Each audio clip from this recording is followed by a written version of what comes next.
Feef. All right. I guess I should have queued up. Actually, I don't know if that would get copywritten or not. If we had the theme. Yeah. Dun, dun, dun, dun, dun, dun, dun, dun, Does it dun, matter dun, if we get copy struck? We're not making any money off dun, the dun, streams. dun, dun, dun, dun, dun, dun. True. Dun, dun, We get a call from Bunting. What the fuck, guys? dun, You got my email blacklisted, you motherfuckers. dun, dun.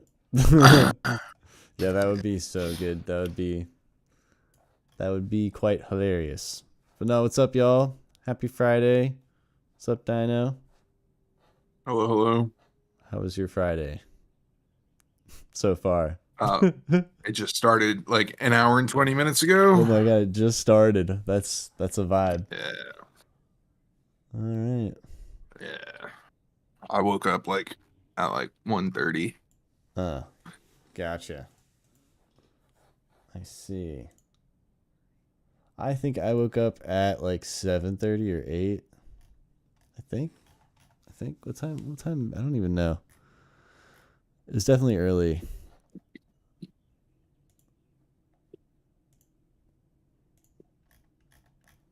First portion not changed. Is the variation. I'm posting the link. Section 2. Big enough. Well, let's wait for everybody to like get on in here, as everything has been posted.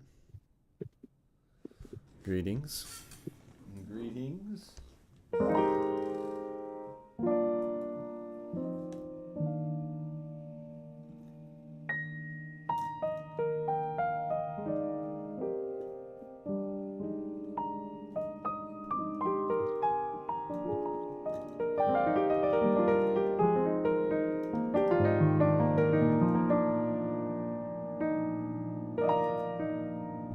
Pictures. Oh, yeah. It's got to be the pentagram this time.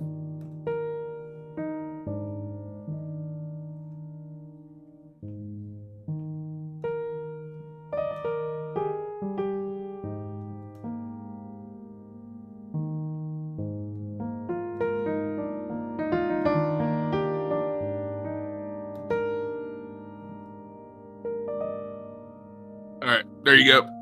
I sent it.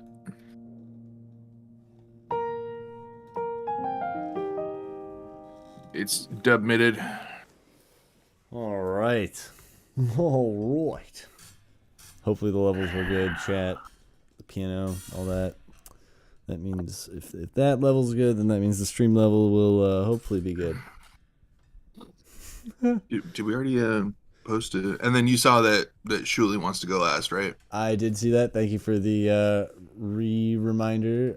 I have him last here. Let me make sure that I get that other one real quick. Oh. We only got one. Well, I mean, I guess two. Two new friends. All right. One of them's my friend for like 15-ish years. So he's not nice. A new friend, but his first time posting here. Nice. Well, welcome. Cool. That's a vibe. Let me make sure that I get all the questions up here before we start. But yeah, so should I continue the story of what's going on my end? Yeah, let's hear about your horse. Yeah, so I have a horse that has a hurt hoof. All right. And it has been rather unfortunate because she can't go out and like frolic in the pasture because she'll hurt herself even worse. So she has to be kept in what's called a paddock, which is like a pen, like a smaller area. Mm-hmm. Yeah. But her boyfriend, I guess, her mate, her lover, or whatever you want to describe it as, cannot be in the pen with her because It's just he can't be it. Like he would try and bust out. He's like a ex racehorse. So like every single day at like 8 o'clock at night, I have just been hearing them like neigh to each other because they're so upset. Baby, I miss you. Yeah, for real. They're like so upset that they can't be together right now. But it's like it's like they don't understand, right? Like, so it's the best how thing old for are them. these horsies? Oh, like probably like 12 to 20, somewhere in there. I'm honestly not 100%, but somewhere in that age range. How long does a horse normally live? Because it's my understanding that once a horse injures its foot, it's kind of... Oh, well, no. It depends on how much, right? Like, okay, you're not wrong. Okay. This is like a super slight muscle tear. Not a big deal. Definitely not a big deal. So she's not on her way to the glue factory. No, she is not. No, she is not. Not yet. Okay. Not yet. Not yet. Wow. But no, yeah. So yeah, for right now, it's just one of those things where she can't be running around a whole lot, and she also just needs to until she gets better, right? So it's just funny that they can't be together for right now, and it's a whole thing. But anyway, so that's what I've been dealing with on my end. But anyway, I've got these pulled up here. I thought that was funny. But yeah, luckily it's just a slight tear, right? Like not even a big, what would it be, like a ligament is the technical term, I guess, right?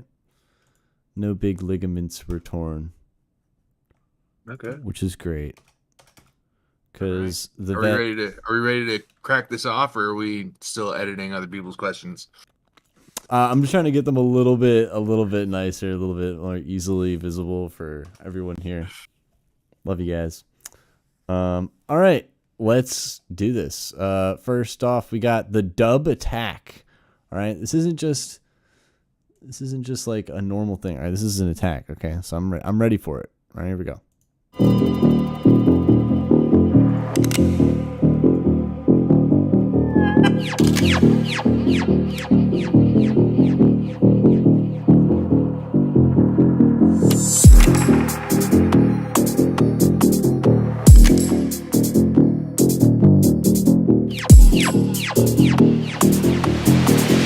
Well, this is the dub attack.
Well, this is the dub attack.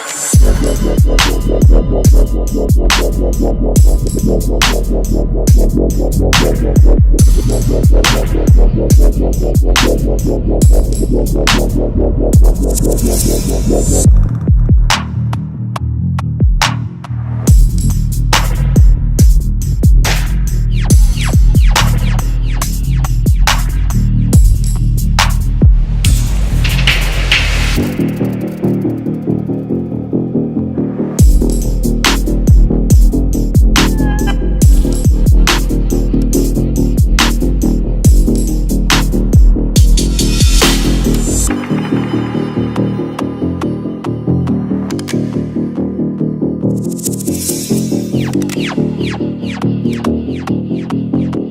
this is the double.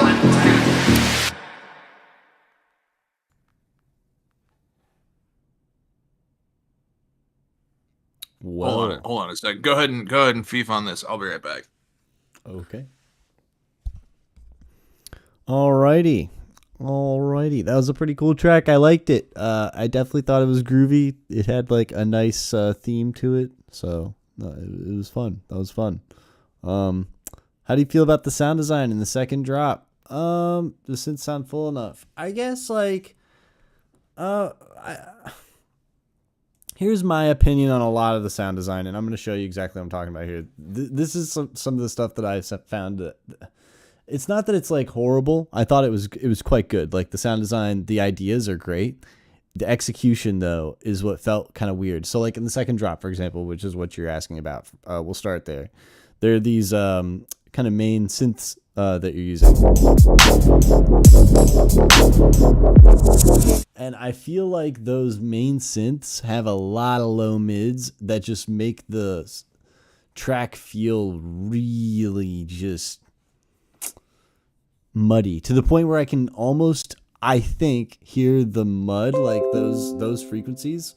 I think I can almost hear them clipping whatever it is that you're using to like limit your song or make your song louder, whether you're not using a limiter at all and it's just clipping digitally on the master, or if it's clipping through a clipper that you have on the master or something, but it just sounds like it's clipping.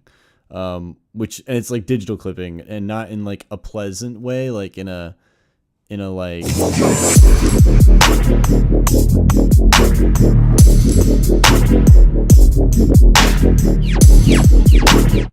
I don't know.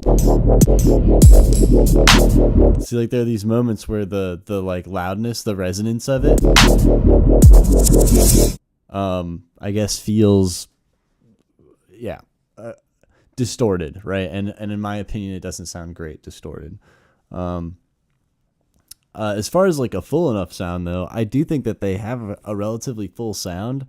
I think they might benefit from a little bit more high frequency content, but that's if you wanted it to feel, I guess more, I don't want to say aggressive, but like if you wanted your bass to have more impact, I would say more high frequencies would be good, but they're not necessary, right? Like I feel like that's more of an opinion, but I think that would be a benefit to this type of music, having some more high frequencies in the timbres. But yeah, and then I guess like as far as your next question, I can tie in the next one to the first question. Let me just bring it back over here. What can creatively make the track sound better? I see. Do the synths sound full enough? Sorry, my bad. I just read the wrong one. What can creatively make the track sound better? What elements or instruments are missing? So the way that this and the first one kind of relate to one another is that main synth, those main synths that you're using throughout the drops. I feel like the best thing, in my opinion, and I think that a lot of people know this, but I'll keep saying it, is timbral, I guess, diversity.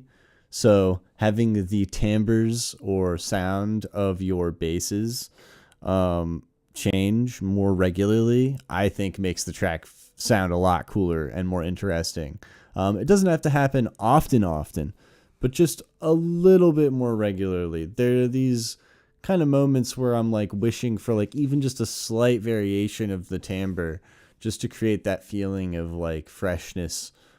Even though you're trying to create this sort of like hypnotic energy, I think that even little things like that, just slight little variations over time, can make the track go so much further. But yeah, that's my my answer to that question. Is it too repetitive? If so, are there any cool call and response ideas? Oh wow, okay, so this is kind of all the same thing. At least like the answers that I've had for all of these. Let me see if I can come up with another answer to the second part of this question. What elements or instruments are missing?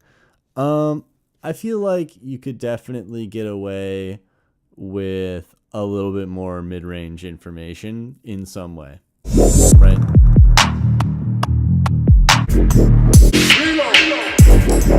You have it kind of a little bit every once in a while with the reload, you know, which is pretty cool. That's pretty cool.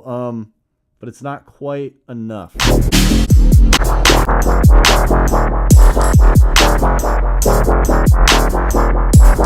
You know what I mean? Even there, by the way, that was another bass that was sounded like it was.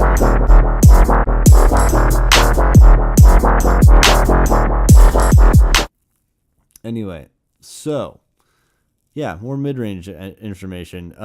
Again, my recommendation would be to make the bass more full spectrum, and then just, you know, dynamically control it a little bit more, so that way the bass and low mids aren't clipping or that are there as much.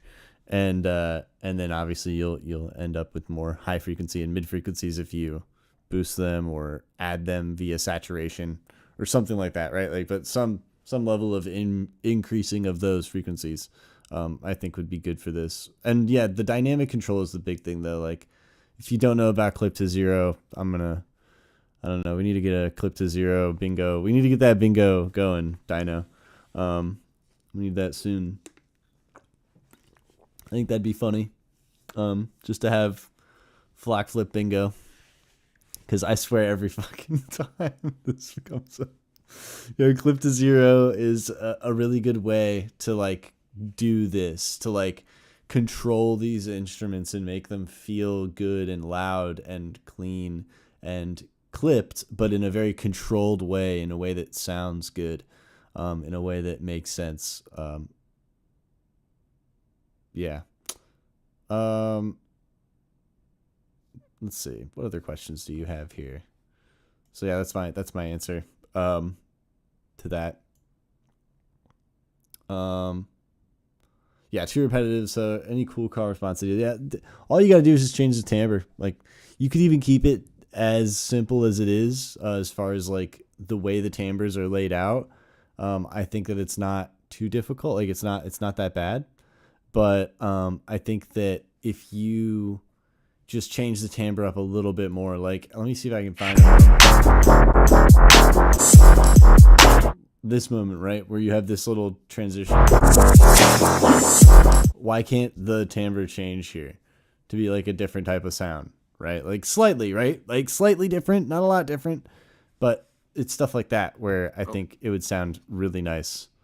I'm going to interject for just a moment. I didn't realize I had my microphone muted when you mentioned my the God thing. I was like, okay, dude, I thought you were anyway, intentionally muted, so I was like, all right. No, I had my mic muted. Well, all right. I didn't know. Yeah, every time there's a vocal chop, there should be a remarkable difference in the sound design, in my opinion, especially if you're doing like a riffer type thing here. There should be you know, like it should change quite a bit, or at least ideally, because in the first question it's like the sound design in the second drop, it's like nearly identical to the first drop, right?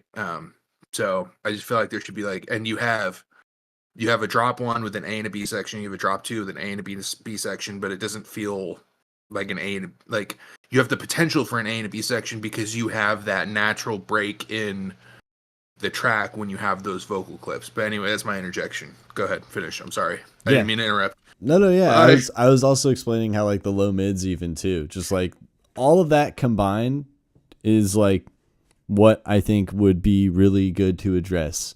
Just because like again, I'm not going to go over the whole clip to zero thing again, but yeah, all of that stuff can help. EQing can help a little bit as well. But in general, yeah, I feel like variation is what will also help the most in the current state of the track, because most of the stuff that you have so far is quite good. Like the mix and master isn't bad per se. Like it's not great, but it's not horrible. I think that there's some things about it that are really nice, like especially the way that the groove of it feels. Like there's definitely groove and vibe to the way the energy of the track exists. So now all you have to do is expand upon what's there to make it more like captivating for the listener, right? Because like right now it feels a little bit bland, like just a little bit, right? Like, so that's where I'm saying even just slight variations to the timbre of the bass, and you're probably there, in my opinion. But anyway, let's keep going. Thoughts in the intro build. How can I make it better? I mean, let's see here. Remove more of the frequencies and loudness. Like, this is already such a loud sound, like this kind of the level of this, which is fine, right? But by the time you get to the drop, the main kind of sound feels like the same volume.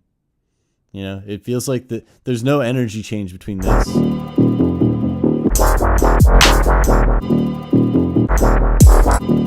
In fact, I'd say because this is clipping and distorting, that this feels more loud than the drop does.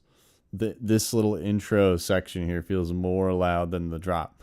So, like, yeah, that kind of stuff is like what I would recommend, you know, turning down the level of this, whether it's the volume, removing frequencies with an equalizer or a filter, removing stereo information with something like a utility in Ableton, or I don't know what DAW you're in, but there's like M utility, right? You could use Melda utility to remove the width, whatever, right? You could use MSED from Voxengo, whatever, right? My point is you can do all of these things to remove information, to remove loudness, to make it quieter, to make it, more dynamic before you get to this drop point, right? And this is like not involving any kind of like instrument, I guess like variation or changing what's there, you know, like that's kind of like a big thing that I talk about a lot, which maybe that'll be like I don't know how we'll incorporate that into a bingo actually, but the idea of like changing like, what are we incorporating into the bingo? Because I already have six squares. We can't, like, I want to, but it's too weird. It's like too weird of a thing. Well, it's just incorporating the idea of, I just lost my train of thought. Oh, fuck, dude. What was I just talking about, dude? Fuck. I don't know. You interjected. How could you have done this? I'm sorry. No, it's okay. No, all I can say is, yeah. It's the intro build stuff. Yeah. The idea is to not have to change anything that's there and like keep everything the same as far as the arrangement is concerned, but to manipulate the arrangement and the energy of the arrangement via things like EQing or, gain automation or whatever, right? Like all of these things that are dynamic, these things that we can make dynamic outside of the instruments themselves, right?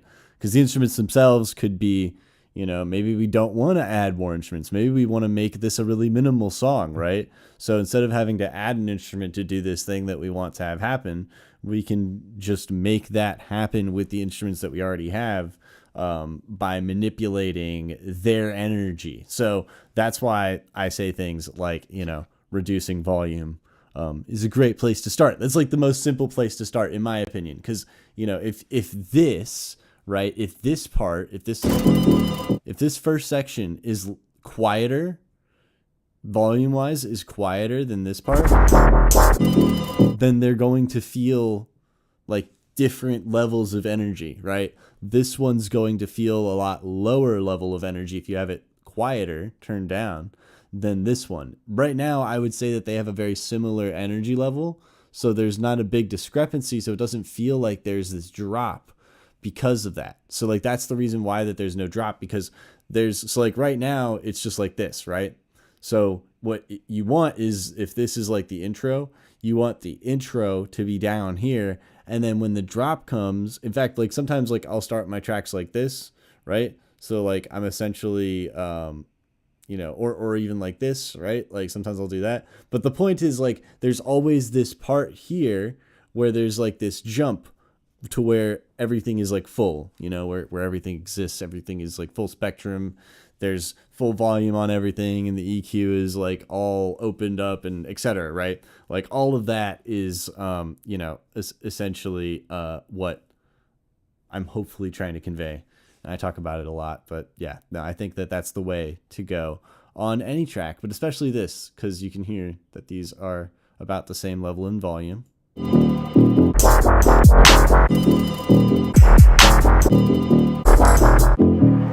You know, so try and reduce some of the levels, that kind of stuff. What is the next question here? Last question, actually. Vocal processing tips. Do you like how it is, or can I arrange the vocals in a more interesting way? It's not bad, I guess. It does feel a little. Does it feel, is corny the word I'm looking for here? It's not corny. It doesn't feel like, okay, it doesn't feel necessary. Like, is that just me? Dino, am I the only one that feels that? What doesn't feel necessary? The vocals, the way the vocals are now, like, I feel like they're not. No, I would change the vocals quite a bit. Yeah. I feel I would throw some send effects on them. I would do some like reverb throws, a little bit of delay, and then push back where the drop comes back in. Because like you have like the vocal chop, and then it comes right back in. You could do like the vocal chop, and then you could wait like 4 beats, and then you could bring it back in. But that's just general, like every track should have a little bit of delay and reverb on most elements, right? And the vocals here feel really dry. Yeah, I mean, like the big thing that I was missing that I didn't think I heard was a spring reverb.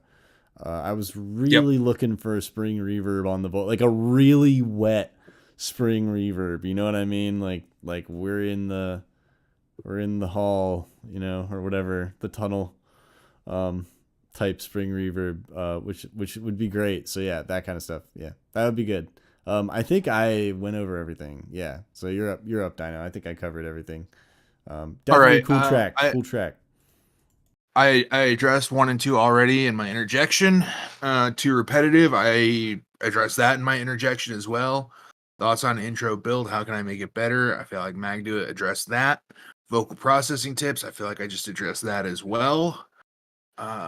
So I don't know how much more. I don't want to repeat the same things that Magduit just said and waste all y'all's time. But yeah, for the most part, like just try and change it up in a way that's a little more of a change, like a little more drastic change as far as like the sound design goes.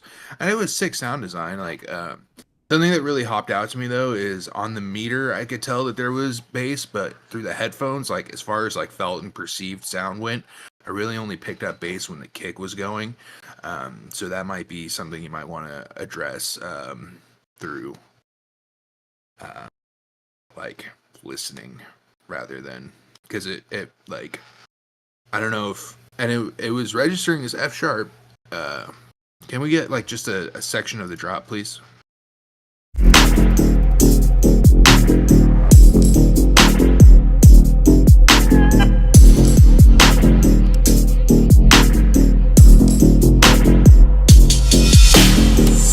Yeah, that's good.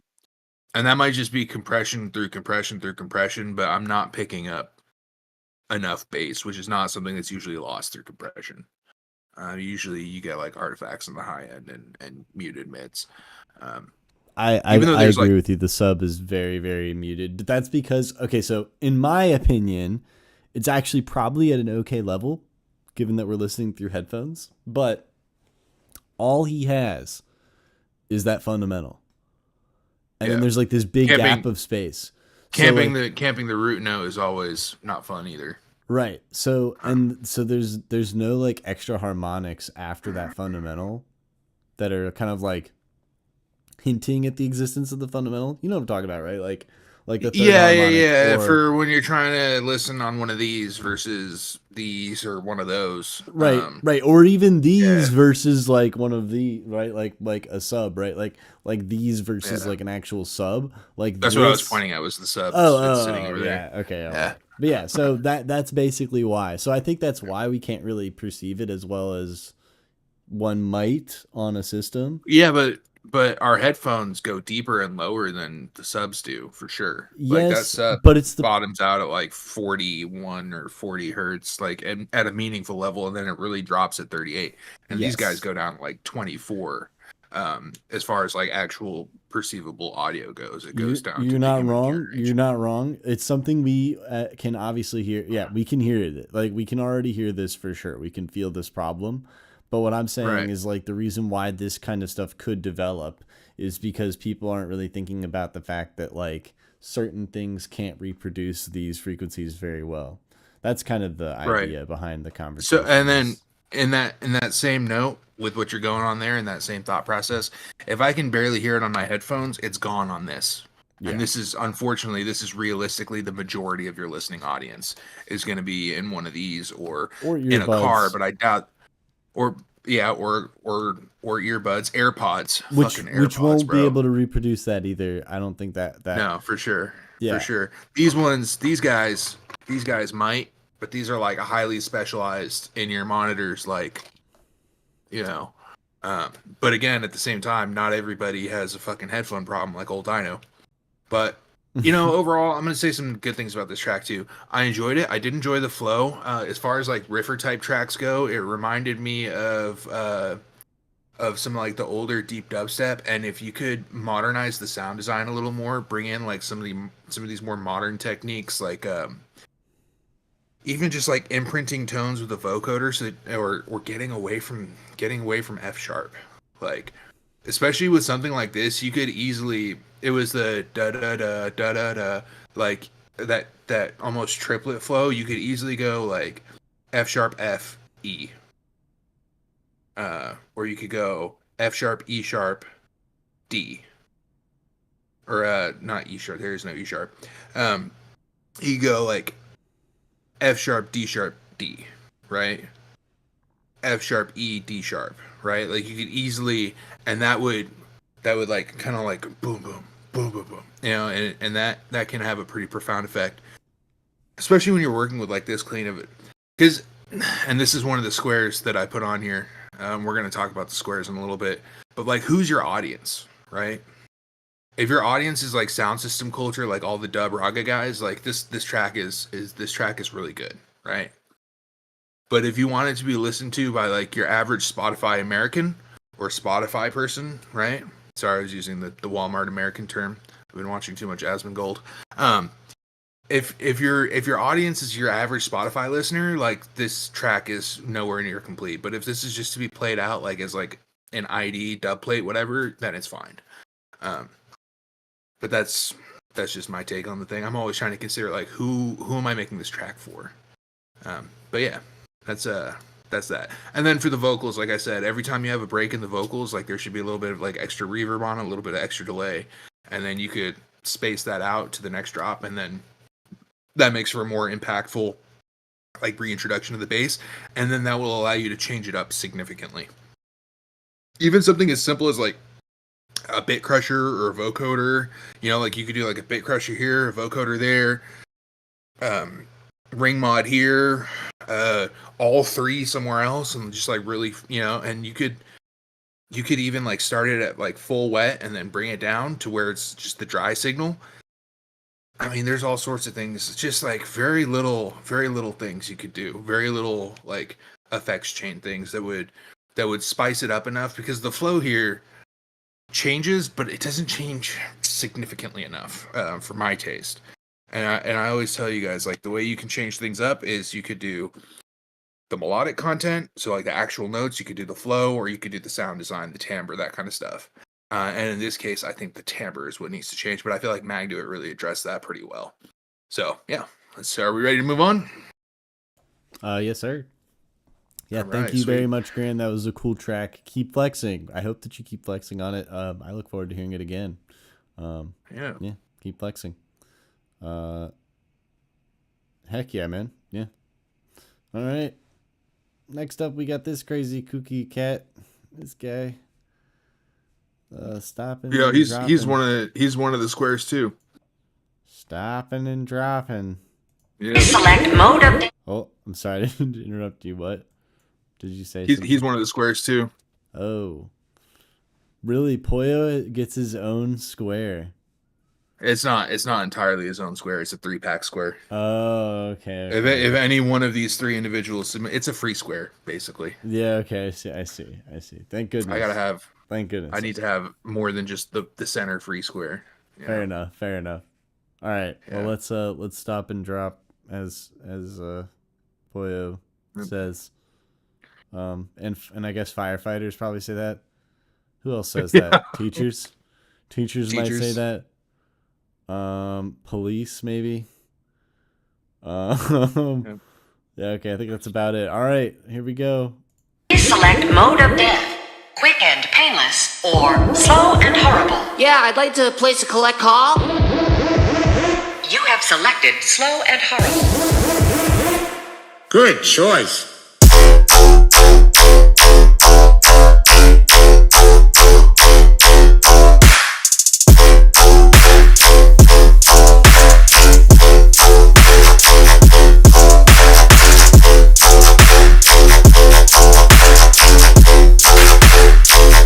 You are now dead.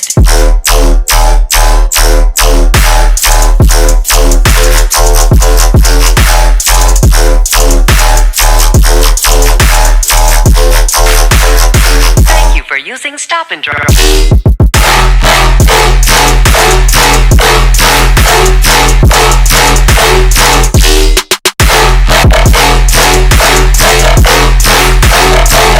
Good choice.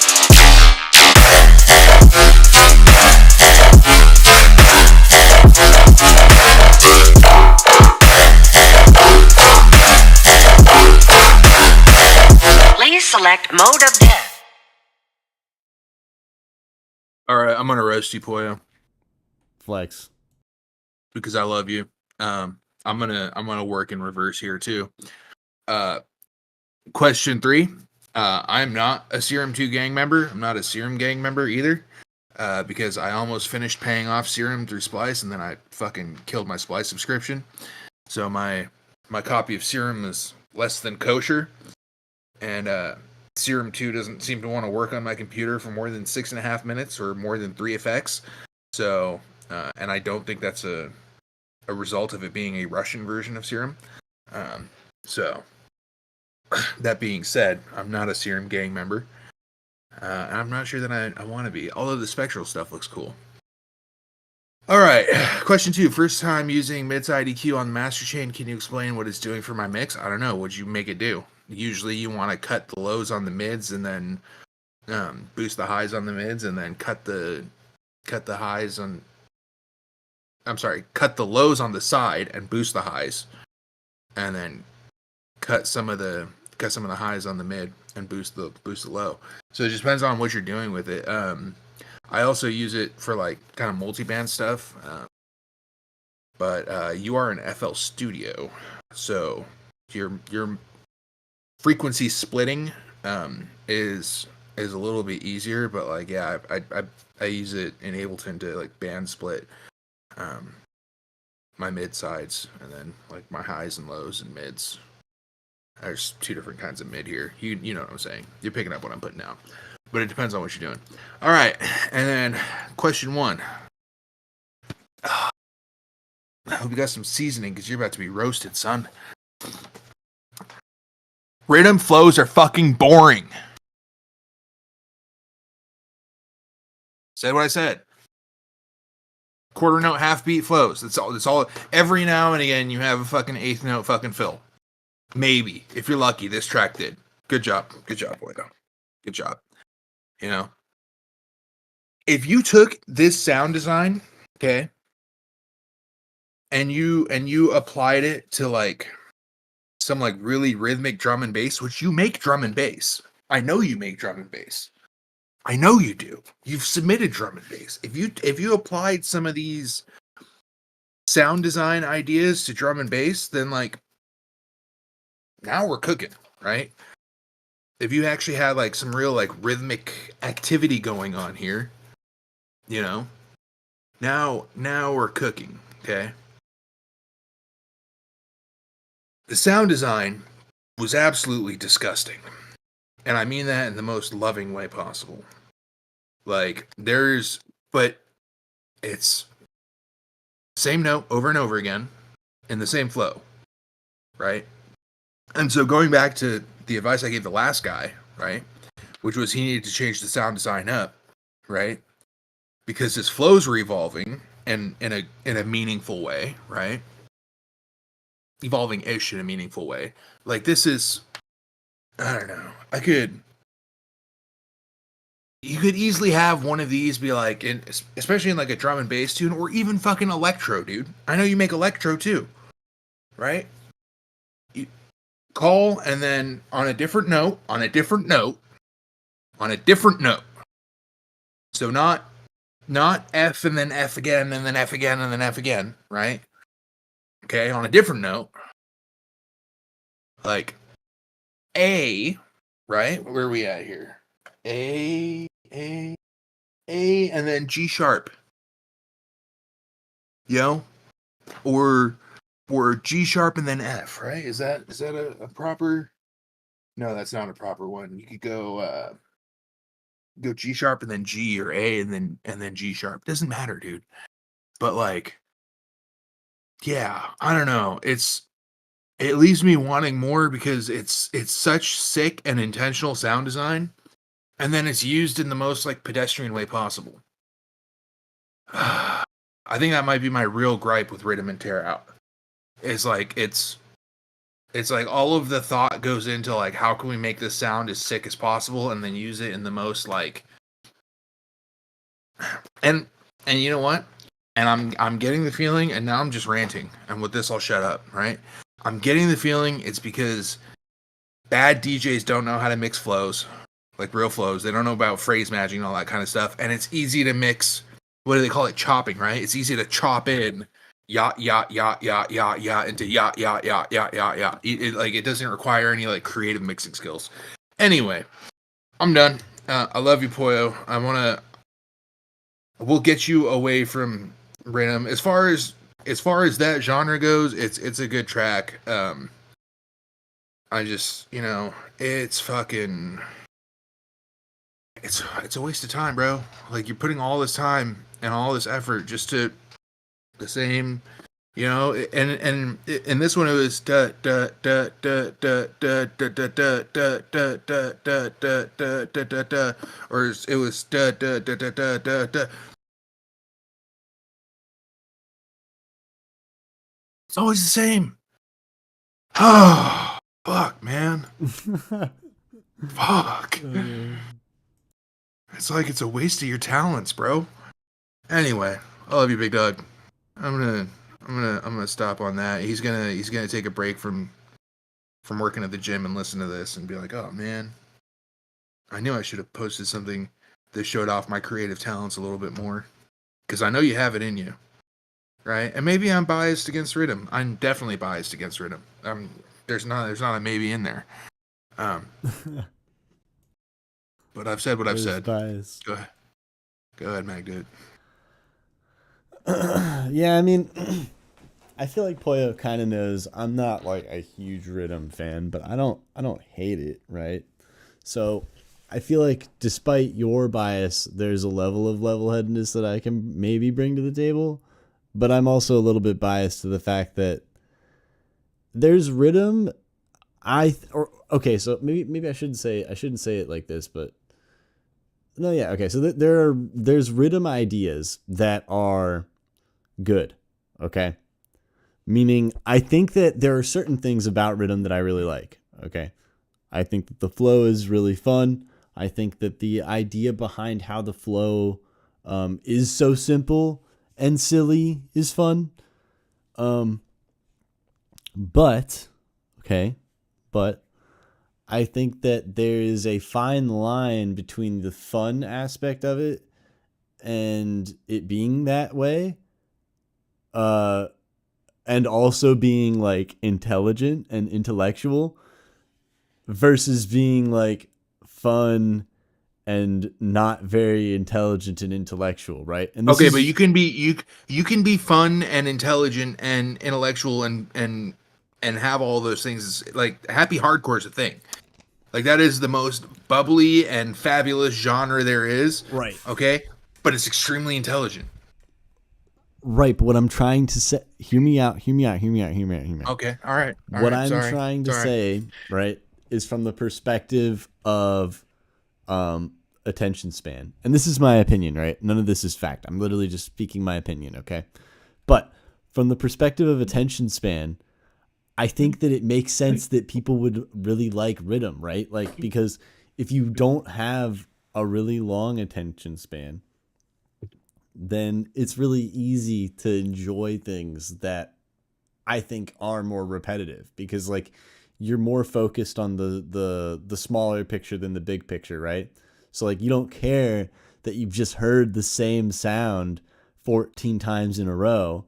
You're ready for that 15th time, and you're going to still enjoy it on that 15th time because you're not really worried about the fact that you've heard it 14 times already. Because fuck subtlety and subversion of expectations, right? Right. So, God damn, dude. So now this is some very this is some deep silly opinionated shit, right? But it is my thought process a little bit, right? Now, I think there's some rhythm that is what I would consider to be distinguished rhythm, okay? And that is like rhythm that I think is really quite fun and interesting and complex enough to keep me excited, but is also just as like silly and heavy and, you know, awesome as the rest of, you know, what other rhythm is out there, you know? So like, yeah, the idea is, excuse me, is there enough variation? You know, like, is there, I think we know the answer, you know, we knew the answer. No, I would say the problem is actually it's not that there's not enough variation. There's enough variation, actually. It's that there's not like connected variation. That's what it is. It's like, I feel like this feels more like a freestyle than like an actual like song. You know what I mean? If that makes sense to you, Dan. Like, I don't know if you're feeling that Yeah, way. it does. I feel It like does. this feels like a freestyle, which there's nothing wrong with that, right? If you're playing this out live or whatever, or fucking around with it, sure, that's all cool. But it does feel very freestyle-y and very incomplete. But maybe that's the point. Maybe he did that on purpose, right? Maybe that's why he's here. But it feels that way. So for it to be more fun, for me, I think that the flows need to feel connected, and they also need to feel, I guess memorable isn't the right word that I'm looking for here, but I like motifs that have some level of like sing-alongableness. Yeah, that. I feel like that really. Oh, the idea of if you can hum the melody, you can remember the melody, like Yeah. leitmotifs and yeah. And it doesn't need to be that crazy. Like, okay, so obviously the goal is for it to be like exactly that, but it doesn't need to be that crazy good. Like, even if it's just like slight ideas of a motif, right? Like hints at motifs feel great. But as Dino was saying, man, when you're just hitting the same note the whole time, you know, like you don't get that. You don't get that experience. And I feel like it is a missed opportunity because there's definitely some rhythm out there that does do that. And that's kind of why, yeah, I think that you could get away with this style. It's just, you have to do it in a little bit more of a refined way where, in my opinion, you have to go a little bit deeper with the sound design, a little bit deeper with the arrangement. But like you have everything else, you know, like the mix is great. I really liked the timbres. I thought that the mid-side EQing, I'm just jumping to the next question here. I thought the mid-side EQing sounded fine. Like, I didn't really notice any issues with it. I can actually explain what it's doing if it is doing what I think it is doing. Actually, I'll just explain it in a very general sense. Mid-side EQing is an EQ that allows you to adjust the, EQ, the frequency spectrum of both the mid spectrum frequencies, which include everything in the center kind of spectrum, which is essentially the same on both channels, anything that's the same on both channels. And then the side information, which is anything that is different on both channels. So anything that is kind of creating like stereo information, or that feeling of stereo information, I should say, is usually has some level of side frequency in there. And yeah, EQing mid versus side frequencies can give you a lot of really nice results, especially when it comes to controlling the space of your song. You know, the idea of like 3 dimensions or however many dimensions, right? Like that space, that dimension of like there is this atmosphere that you have created. That is what I find mid-side EQing to be really good at. I also find it to be really good at properly controlling certain instruments as far as the intensity. Certain instruments, like the more information that they have in the sides and mids, the more they feel like they're kind of like not overbearing, but they're like the lead kind of instrument. So if it's like a background, whatever, pad, I'm going to probably cut out some of those mids, and maybe even a little bit of the sides just because I want it to be in the background, like I want it to be like not in the front, so it's just kind of there to be a supportive felt element, not something that needs to be heard. So yeah, that's what mid-side EQ is for. I love throwing a wrench in the works. Yeah, nice. Welcome, Poyo. Are you guys having as much fun with Serum 2 as I am? I personally have not really been using a whole lot of Serum 2. I've used it. Okay, so here's the thing. I've used it, right? And I liked it. But I remembered that I like Faceplant more. And then I was like, damn it. Definitely. Faceplant is where it's at still. Yeah. I mean, there's a few things that Serum 2 looks like it has that Faceplant doesn't, but Kilohearts will not. They have to respond. They will respond. So here's the thing. Sorry. If Serum 2, so like this is the thing, in my opinion, I still think Vital even has a leg up on Serum still. Okay?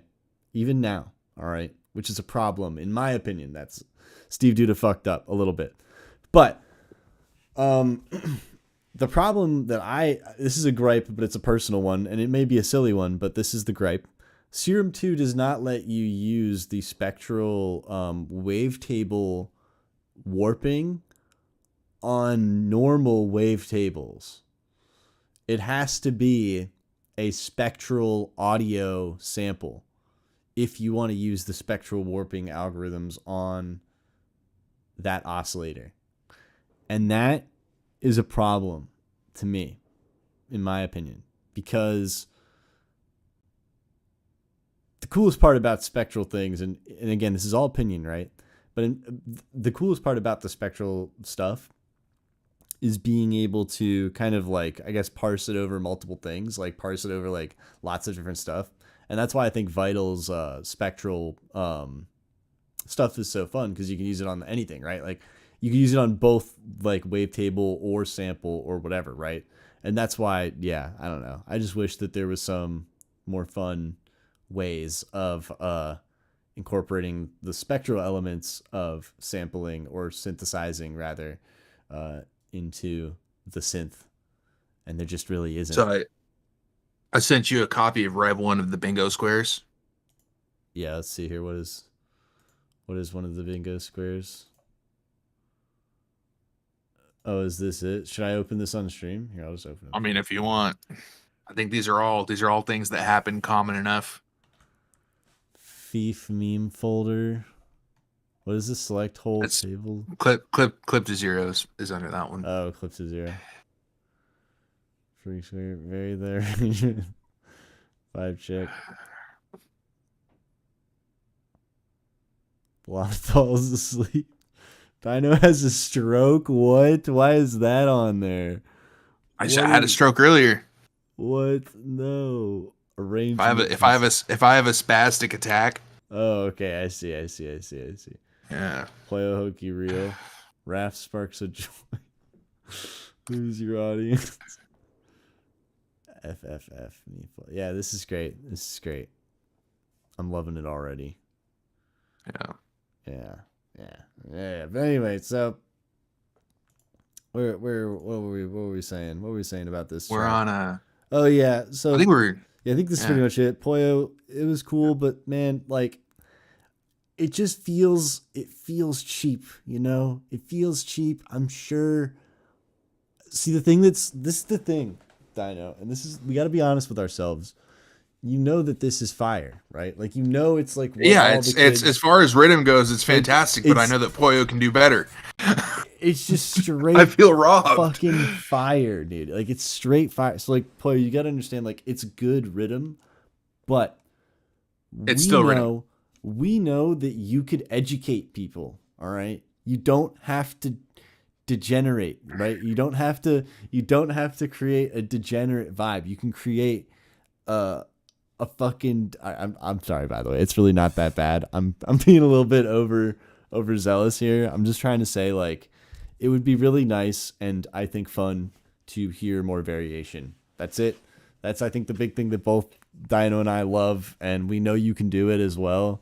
So I think that's why we're kind of like so just relentless with this. But yeah, no, cool song though. Thank you for stopping through, Poyo. Sorry you're 4 minutes behind, but I guess we'll see you in 4 minutes.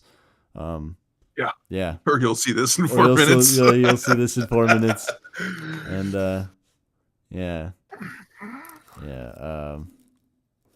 On to the next one. Next up, we got another banger. Oh, let me get the questions up real quick. Wait, hold on. We're kind of following a tradition, and Anki is in the chat. Anki, do you want us to hold this to last? Do you care?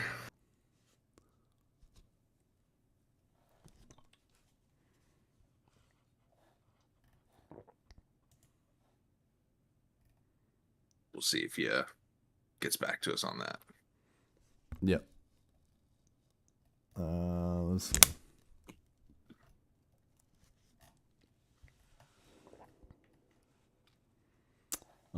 Maybe in the meantime we can do P. Swayze. Yeah. Until he says something.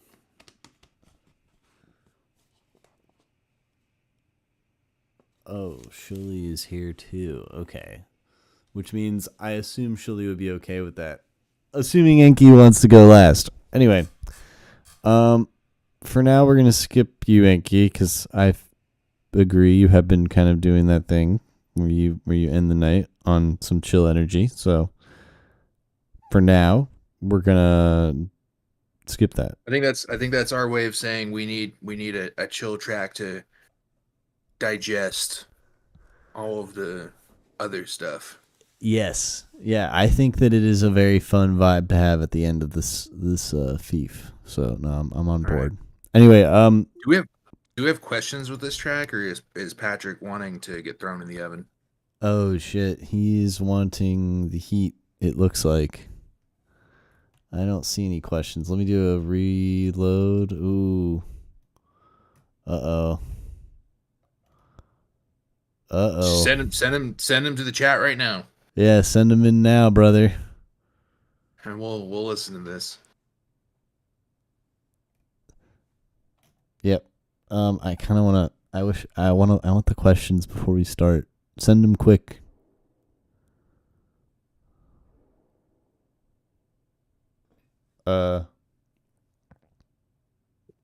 Convert this from a one take to a what? How do I convert this from a one take to a whole song while preserving the energy? Okay, Enki said bump that bitch to last.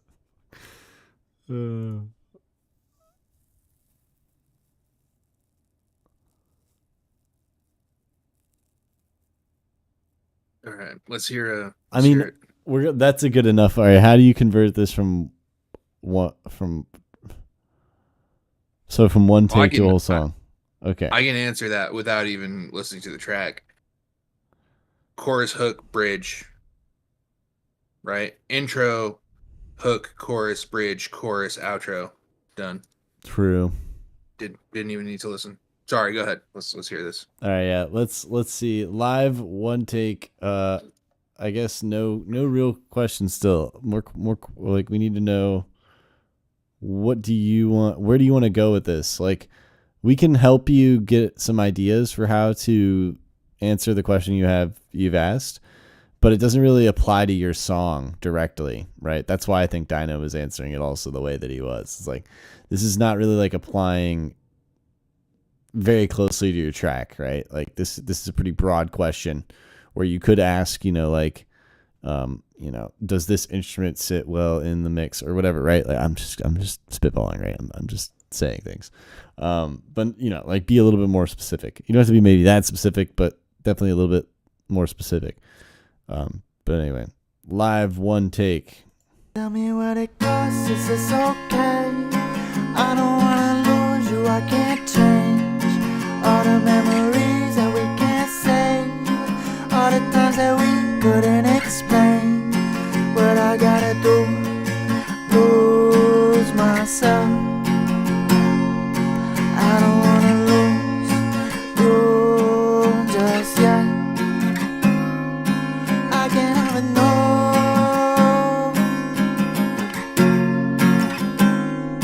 I can't ever know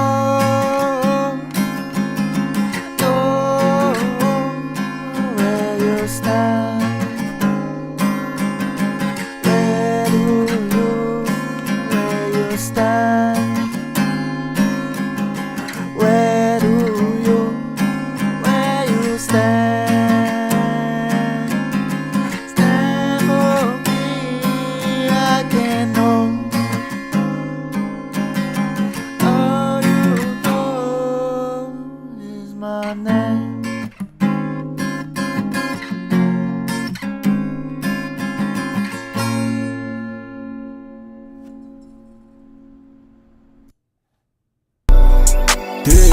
Damn, bro. All right.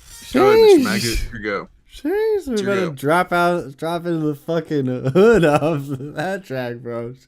Jeez. All right, no, that was all right.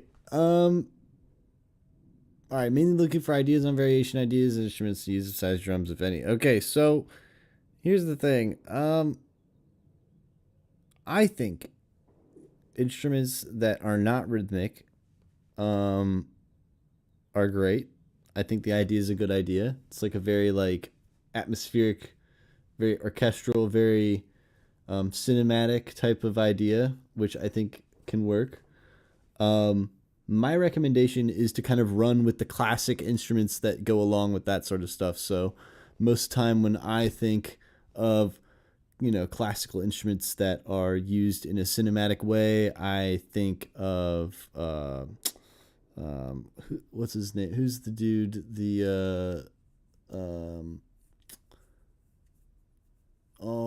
I forget his name, but he's like this German guy who does a ton of music for movies. Oh, I'll remember his name at some point. Hans Zimmer. Hans Zimmer. Yes, thank you so much. Yes, yeah, Hans Zimmer. Yeah, so yeah, people like Hans Zimmer, right? You can reference what is he using in his I guess what would you consider them, like tracks, right?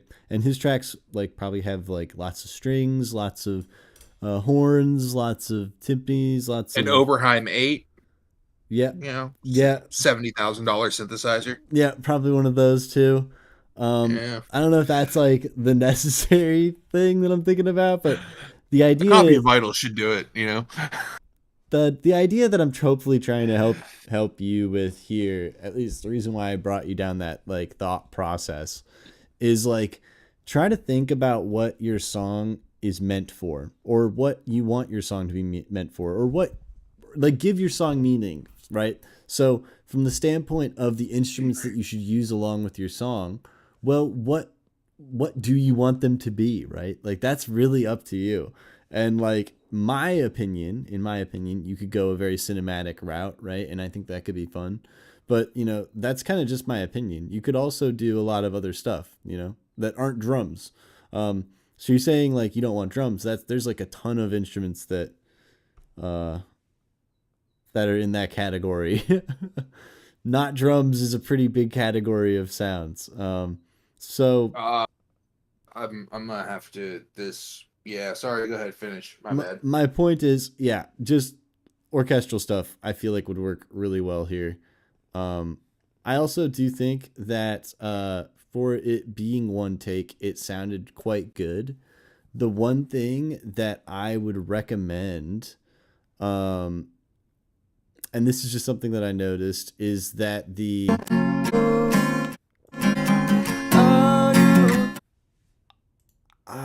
I guess there's no really way to. So, like, if you have a guitar that has the built-in microphone for acoustic, I still think that would be better to have the mic of that and your vocal separate. That would be like the one level up, because I can tell this is like one microphone, which again, it's not bad, right? Like, it sounds good. But I think that if you had two microphones, like if you had the if you had like the microphone for your guitar and then the microphone for your voice, so that you could try to deal with some of the harshness of things, or like, so you just have control of them separately, right? Because the problem is there's things like you want presence in the vocal, but then there's also presence in the pick, right? And the pick at times feels really loud, and it's like fighting for space with the vocal.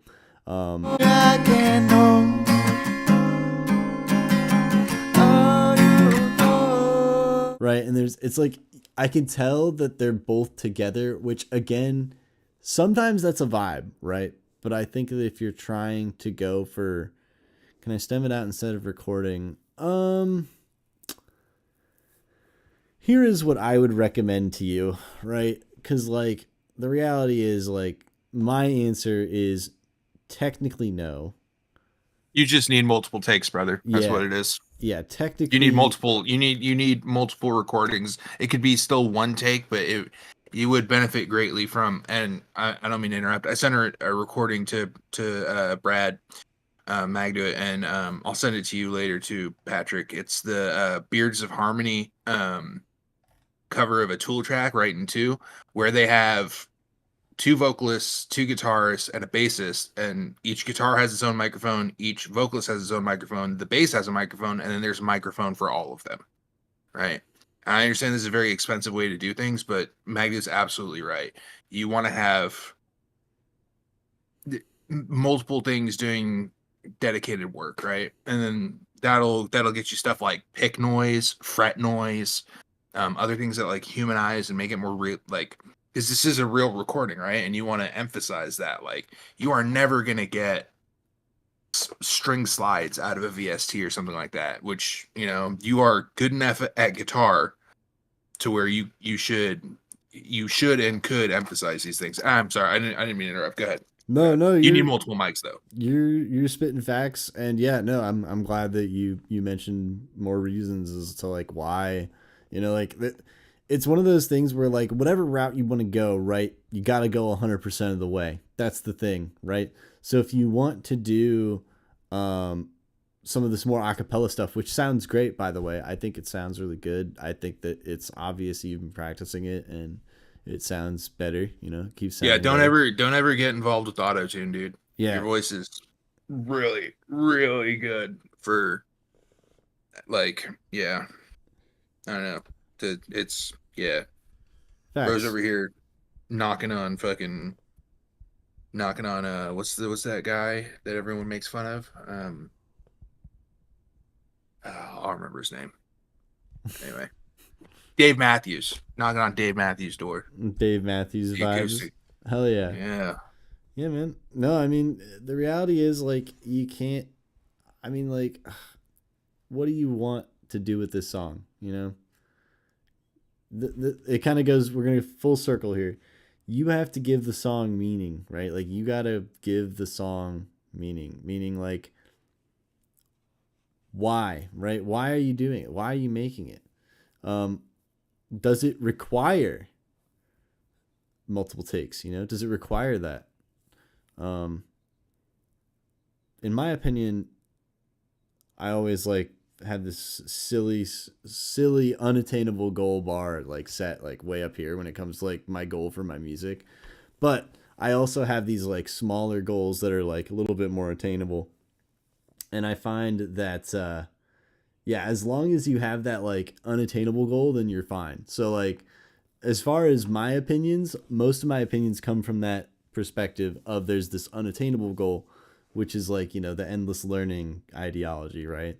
So when it comes to this track, right, my opinion would be to refine, right? Refine what's there, because what you have is really good, right? So that means to refine it, you should do things like set up multiple microphones, do lots and lots of takes, comp the takes together, manipulate the comps in a way that creates a level of dynamicness, right? You could have, for example, like if you have a lead vocal, which is kind of what you have right now, you could have the choruses or harmonies kind of become this dynamic thing that goes in and out of the track, right? Like they don't always have to be there, is my point. Like all of these things can create like a lot of depth to this idea that you have. And again, none of this is necessary, right? What is the purpose of the track? I think a good example is the Tracy Chapman, what is it, Fast Car. I think that's a good example of a track where you don't really need like anything other than the guitar and the person in order to make a really good song. So the question is like, what do you want to do with this, right? And like, I think the answer should be whatever you decide. But in my opinion, if you went a cinematic route with this, added depth to it, right? Like added more layers, I guess I should say, to the voice, and just really kind of, I guess, automated more, like just added more things that where there's just more, I guess, movement surrounding the track, whether that be from adding or removing instruments, things like atmospheres or things like that, or even incorporating, like I was saying, those layers in a way that creates that sort of feeling. I feel like all of that would benefit this sort of music. But yeah, those are my thoughts. Yeah, you could definitely see, like, Patrick, you could totally annihilate a song if you did like, I'm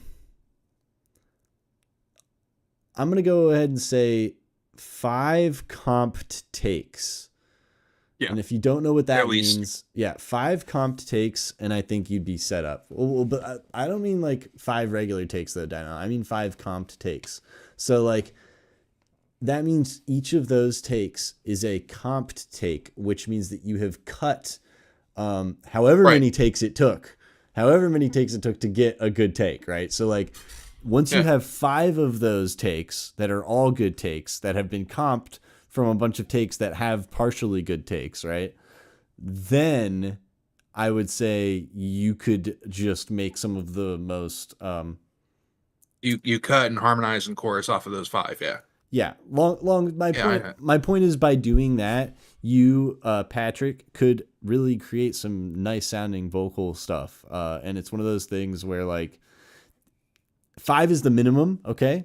You could go further, but like 5 is the minimum to start getting that sort of, studio feel. And like, if you go above that, right, like you could go all the way up to like Billie Eilish level where there's like, I think I saw a video once where there's 1,000. Like, like literally hundreds and hundreds of tracks. So it's like, you can go as far as you want, right? So like, that's my point. Like, but if you really, really like what you're doing here, and if you want to record it, you want to just record the vocals with the guitar, there's nothing wrong with that. That's fucking sick. But there's a lot of like areas where you can improve that. Another big thing is, if you only have what you currently have, really try and work with the software that you have as well to accentuate the pros versus the cons of your software, or equipment rather, your hardware, not your software. Sorry.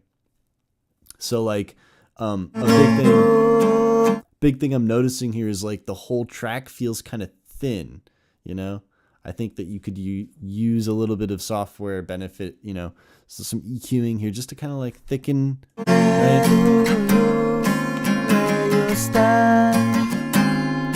You can even add a synth layer if you're feeling really spicy, but again, that's like extra, right? That's like a little bit too extra, I would say, from what I'm recommending. The synth layer is not necessary, but I do think that just creating like as much thickness from this as you possibly can, maybe leaving more of your low frequencies in your vocals here, That could be a nice actually thing for this track.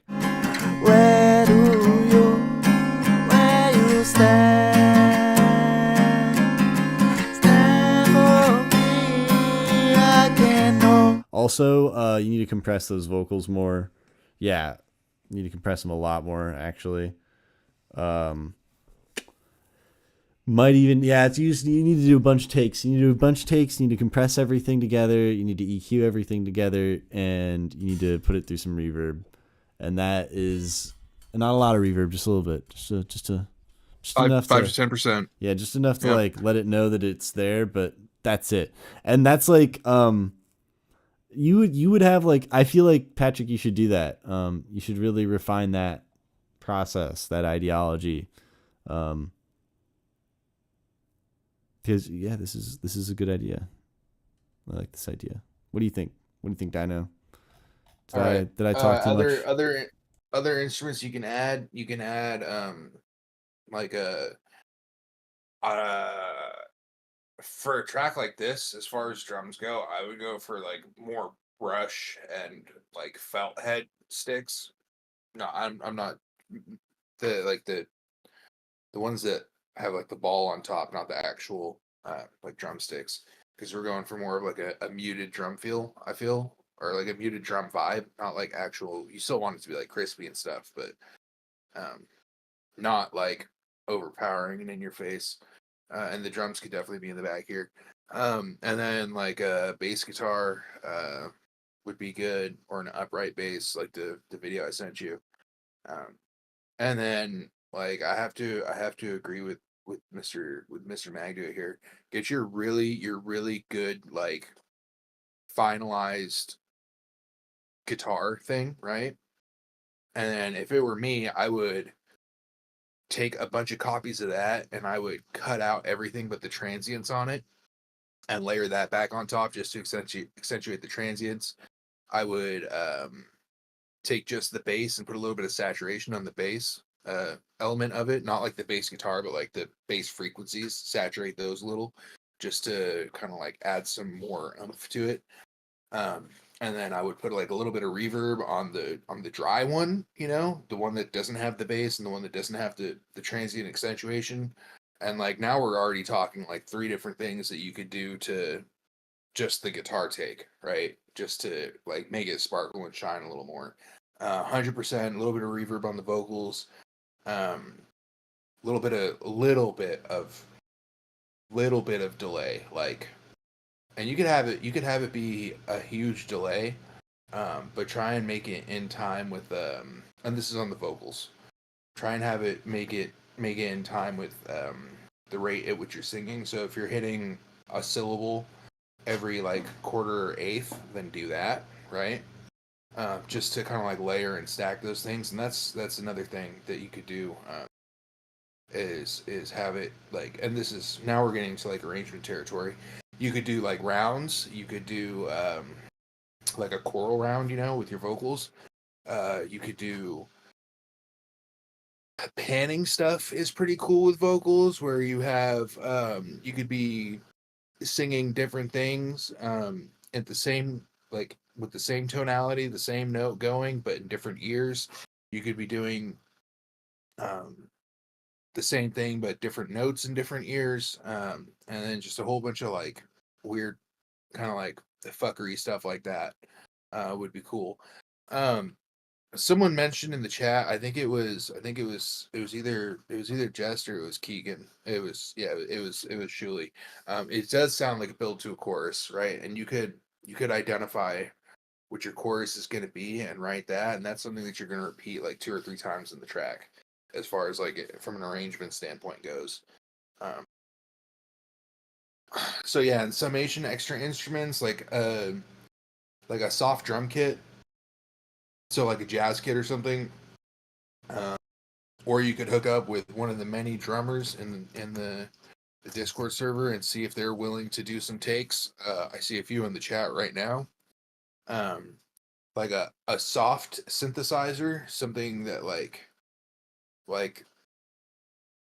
think of like, what did they have in the 80s and 90s that people would go up and take on stage with them. They had mono synths, right? Obviously you don't want something like Vital is not going to cut it. Maybe like a mono synth emulator. I guess Vital could emulate a mono synth, but like the idea here is like, think of like what could you make with like a Moog Subsequent or something like that? You know, what could you make with like an ARP Odyssey or like a Roland Jupiter, right? Like that fat lo-fi muted kind of, and that could be like your lower mid region, or it could just be your bass altogether, and you could do away with the bass. Because I can hear like a droning filtered out square with a little bit of distortion on it in this, like a little fuzzy, not a sine wave. It has to be a square that gets filtered into a sine. I don't know why that makes a difference, but it does. A cajon absolutely would be excellent for that, right? And it, like, the problem with making band music is you generally need a band to make that music, right? Or you got to be able to play everything yourself and have everything yourself.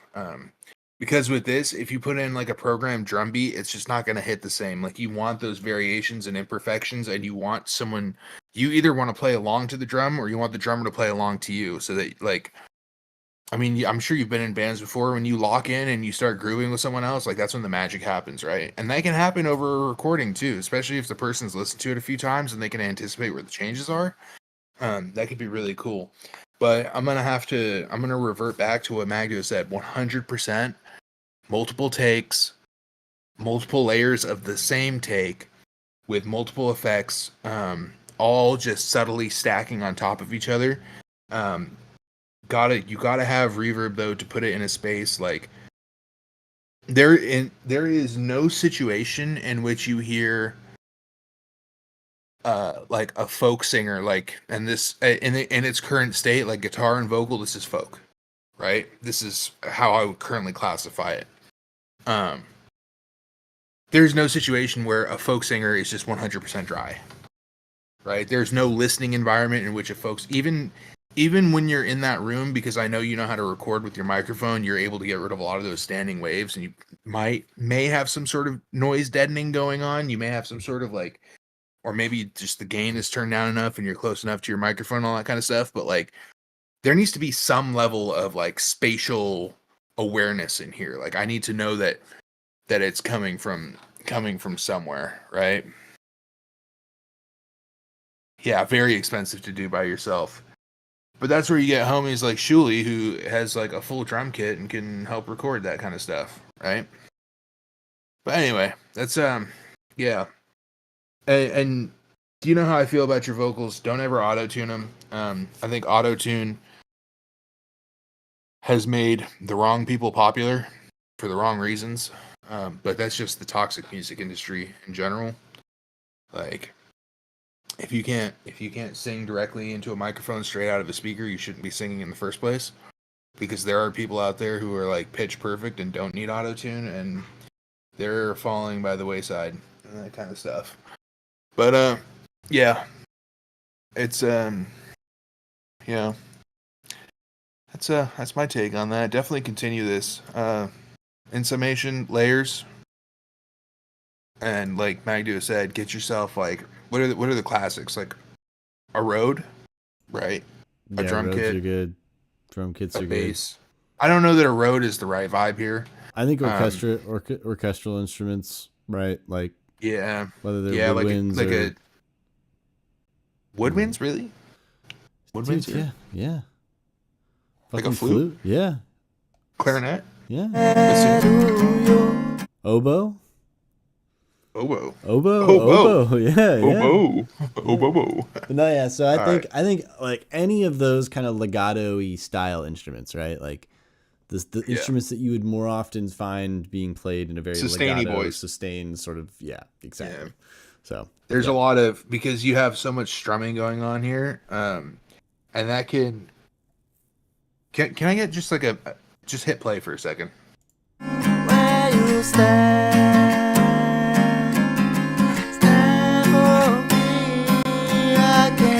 flow, that's good. The flow of the guitar strumming lends itself really well to a drummer on a snare with brushes, or like a cajon, like someone just. It's not picking up on Discord. Oh, but is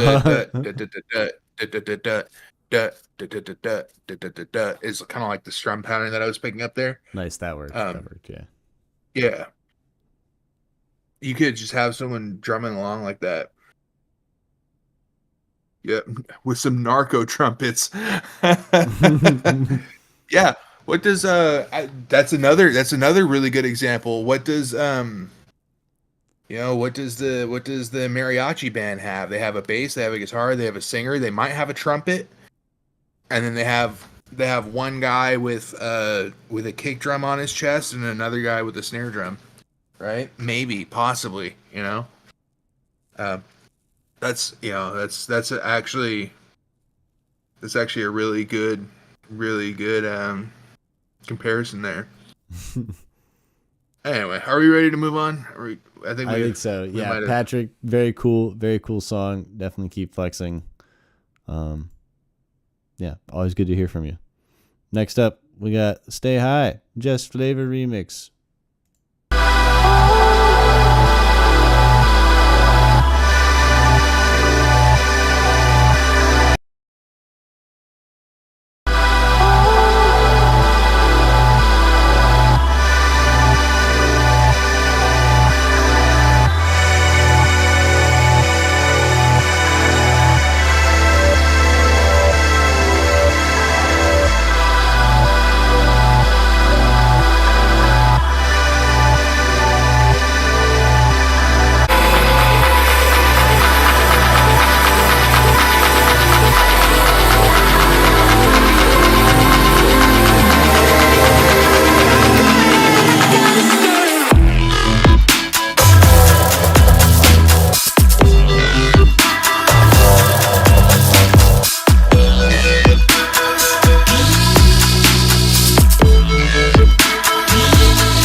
started here.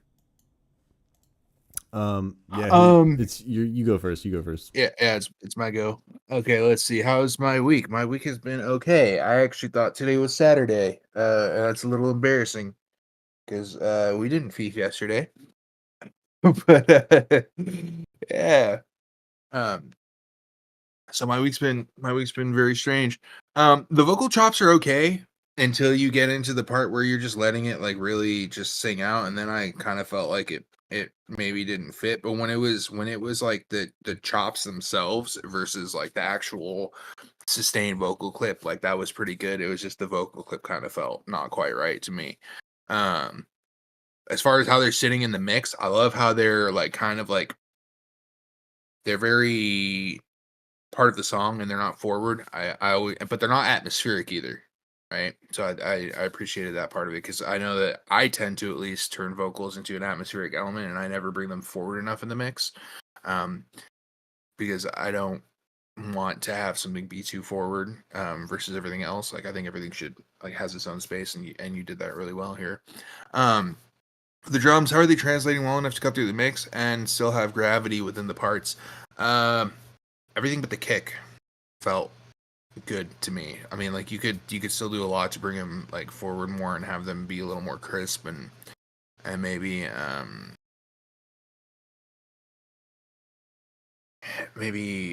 kind of move stuff around a little, like in the frequency, give them a little more space, do a little more like sidechain perfection to really get them to sit quite right. But like the snare wasn't too loud, but it wasn't too quiet, and it was just kind of there.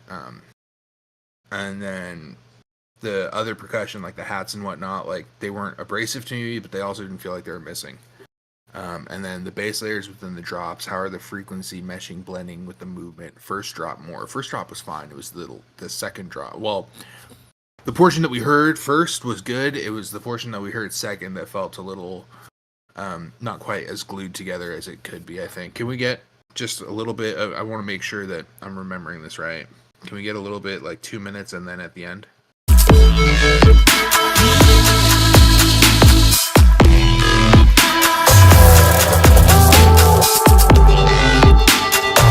now the end part. A little bit before the end there. A little more. Yeah.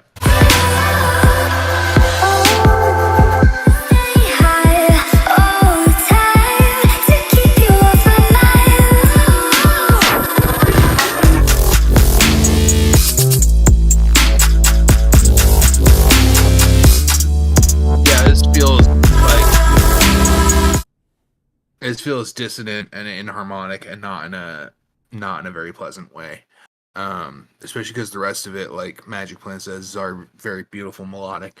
Other things that stand out to me that are not addressed in the questions: why are we panning things that are in the high mids and low highs? Like there's a lot of high end panning that's going on, especially in a lead element that that is like, I don't know, it's strange. It feels like it should be more centered, or it should be playing correct. It is panning on me on the right side. I don't know if my right and left are flipped or not, but it is panning on one side a little bit more. And I don't know if you saw, I was taking off my earphones like side to side just to make sure, because I have damaged hearing like most of us do. And I want to make sure that if something feels muted on one side or more prominent on the other, that I'm not crazy and that it actually is not there. But yeah, I love everything you do, dude.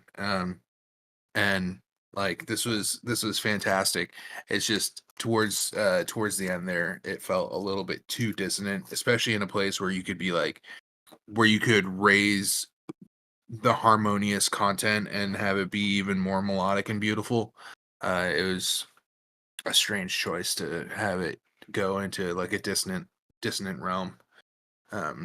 Or you could even slide it into, like, you could have it be out of like a little off on the downbeat and then slide it into unison or whatever. That could be cool. But it was just a little bit too funky for me at the end there. but the rest of it is really cool. And then the panning is something that should just be addressed. Either you need to even it out somehow, like by having, and it was the high end stuff that was doing it. You either need to even it out, or you just need to have it be in the center. But yeah. Well, alrighty. Yeah, to fix the panning, you could bring out our old friend the mid side, or you could bring out even our old friend the utility tool and just turn the width down, and that will center it out. But do that at like a multi-man level, like just on. See, but at the same time, like you want width in the highs, right? So this is going to be hard to iron out and figure out like how to fix, like without going to just that synthesizer. Or can you automate the phase inversion or the polarity inversion in Ableton? Is that a possibility? Can we find that out real quick? You That's a probably possibility? can. I mean, it's. I would assume so. The utilities. You just flip the you just flip the stereo content real quick, and that evens it out. I mean, it works. But no, I mean, I think. I mean, are you still? Do you have anything else you want? I'm done. I like this a lot though. No, yeah, I think that this is a cool song. I see what you're saying, and I agree with you. I feel like one thing that you could try doing is making it mono and then adding the stereo information back with stereoizing tools like an imager, like Ozone Imager, for example, or something like that. In order to do that though, he'd have to hunt down specifically what it is that's having trouble panning, what's having the panning issue, and he said that he can't figure out which one it is. I mean, it wouldn't. You would just have to solo each one individually, and then find it. But you're right, absolutely. You could mono it and then add some more stereo information. Wait, you're saying he isn't willing to take the time to just solo and find it? I mean, he said, "I've been trying to hunt the synth down." What does that mean? What? No, look, some of us are a little lazy, brother. No. I'm pretty sure what he means is he can't find the project. I'm pretty sure that's what that means. I'm pretty sure he'd be willing to go to the track in the. I don't think. I mean, mate, damn. I mean, I'm not. Especially if it's not that far fetched to believe because I'm not willing to do it.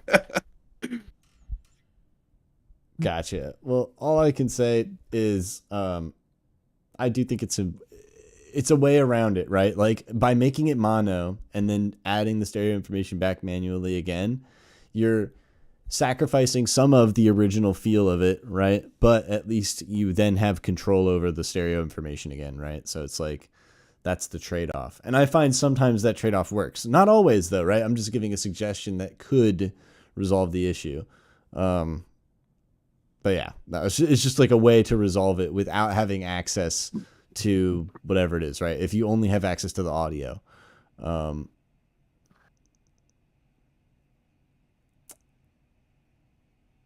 been rebuilt. Sorry, I was reading. Okay, interesting. I don't understand what that means. I've been rebuild it from an old file from before I learned grouping and racks. What does that mean? Oh, so basically it's like an ancient file that it's like the Bible. Basically, this is Jess's Bible. Okay, everybody? This is Jess's Bible. It's been rewritten a bunch of times. It's been taken and changed throughout many generations. Lost to time. Yeah, the original's lost to time forever. Yep. That's basically what we're looking at here, lads. We're looking at, sorry. Was that one a little bit too like too spicy? Nah, it's never too spicy. The Rosetta Stone, exactly. Anyway, let me go through these questions. the bass layers within the drops. How are the frequency meshing, blending, the movement? I thought it was great. I mean, it worked really well together. Like, I thought it, you know.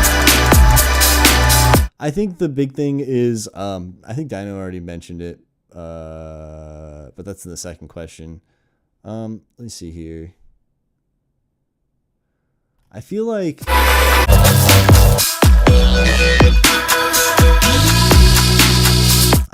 there's the sub just feels slightly weak. Like just a little bit weak. Like I feel like it could really benefit. Especially when your low mids are as loud as they are.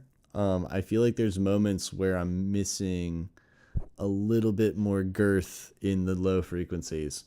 But that's about it as far as bass layers are concerned, you know? Like all the mid-range stuff is great, sounds awesome.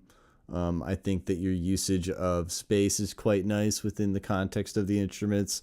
I do think that timbrely as well, you have really unique timbres. You could do a little bit of tone control on some of the sounds. I think that there's like a couple moments where the basses sound a little bit harsh. Like not like super harsh, but just like a little bit. You know, like there's moments like that, right? Where like there's these like little like teeny like harsh things happening in like the, was it like the 3K range, 2K, something like that, somewhere up in here. So just be conscious of that. Let's see. But yeah, I thought that everything sounded great together. The drums, are they translating well enough to cut through the mix? And still have gravity within the parts. Yeah, Dino spoke facts. The kick, it just isn't noticeable, which means that the sidechain could be a little bit too transparent. It could mean that maybe you're not using sidechain. It could also mean that your kick is too quiet. It could also mean that I'm gonna actually go ahead and say that it's because of the sidechain. It could be a bunch of different reasons sometimes, right? But I'm gonna go ahead and just say right now, it's probably the sidechain. I feel like if you had a little bit more of a felt sidechain here, it would help alleviate this problem. Cause like, I think your kick is loud enough. It's a little quiet, but I do think it's still technically loud enough. But the listener can't focus on it because when it happens, there's other things happening that are at the same level as it, and it's just masked, right? So like you don't really notice it. So that sidechain obviously like cuts out that other stuff so that even though you're not having to like raise the volume or anything, but it still sounds more obvious. So yeah, no, I would say the sidechain could go crazy. Just because, yeah, like that kick, I should have felt that. Like, you know, I should be boom, boom, I should be feeling those kicks, but I'm just like nothing. It's just no kick. All I can hear is like the main mid basses. So that is what I'm meaning. I'm sorry for like driving that home so far. It's just, yeah, I do think that it's important. It really gets your songs, like the sidechain and like that groove, that space, it gets that flow, it gets that feeling of just like, I feel like a good inspiration for this style of music. It's a little bit more, I would say, cookie cutter than what you have here, which means like, yours is a little bit more, I would say, out there and interesting and unique.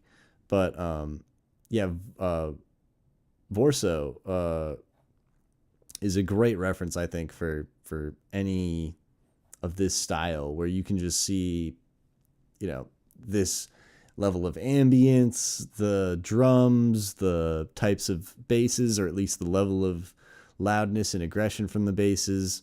It's just, yeah, the sidechain. Yeah, you'll see in his songs, man, his sidechain is so crispy and it cuts like a knife, and it feels snappy, and that snappiness is what gives you that like groove, and like I'm missing it. Which sucks because the timbres Vorso. Here, I'll send you. I'll send you a mix. I'll find it in a second here. Let me just finish these questions. I will send this to you, okay, Jess? I won't forget. It's a good reference. The drums, are they translating? Yes. So Vox Chops and Vox, are they sitting within the mix? I'm trying a new way of mixing sounds and vocals. I'm just wondering how they come across to other ears. It sounded okay. I thought that the vocals sounded a little bit harsh, a little bit too bright in areas at times, but it worked. I think that like the idea is weird. Yeah, thank you, Enki. The idea is weird, but the execution worked, if that makes sense. So like, I don't like the fact that you're making me think of that song in particular, like, because like honestly I don't think it needed to go to that, to a remix of that song. Like personally, that's just my own like thought, right? So when I started hearing the lyrics, I was like, oh, this is weird. But then I was like, I mean, like, it's fine, like it's not bad. It's just like, so it's like, how do I describe this? It's like you're going to an aquarium, right? And you're like, oh, I'm so excited to see the fish. And like you're going around and you're looking at all the fish, right? And you're like, oh, whoa, dude, it's a shark. Yo, holy crap. Oh, there's like a, jellyfish, right? And then you turn around and there's a giraffe, right? And you're like, what is this giraffe doing here, dude? That's kind of the feeling that I got when I heard those lyrics. I was like, where did this giraffe come from? And then I started looking back at all the fish again, and I was like, well, that's okay, I guess, like it's fine, right? Like it's a cool animal, like I guess it's fine. But I thought this was an aquarium. So like that's essentially the analogy that I can use to describe my feelings around the vocals in this track. Now, whether you are okay with that or not is up to you, right? But that is currently how my own mind went when I first heard the vocals. So, but again, it's not like the giraffe wasn't like perfectly in like a space for it, like everything was great. Like it worked. It's just that it was not what I was expecting at all. So, yeah, that's, I guess, maybe helpful. I don't know. From a mix perspective, I thought it was fine though. Like I said, a little harsh. Like, let me see if I can find.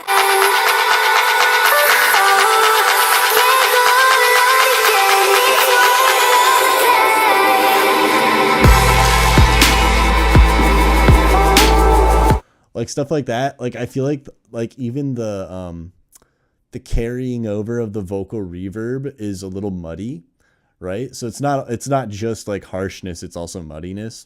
I feel like that kind of stuff, like you have to be really conscious of the frequencies that are in it, right? Like, cause too many low mids and it sounds muddy. Like this right here, I can feel like,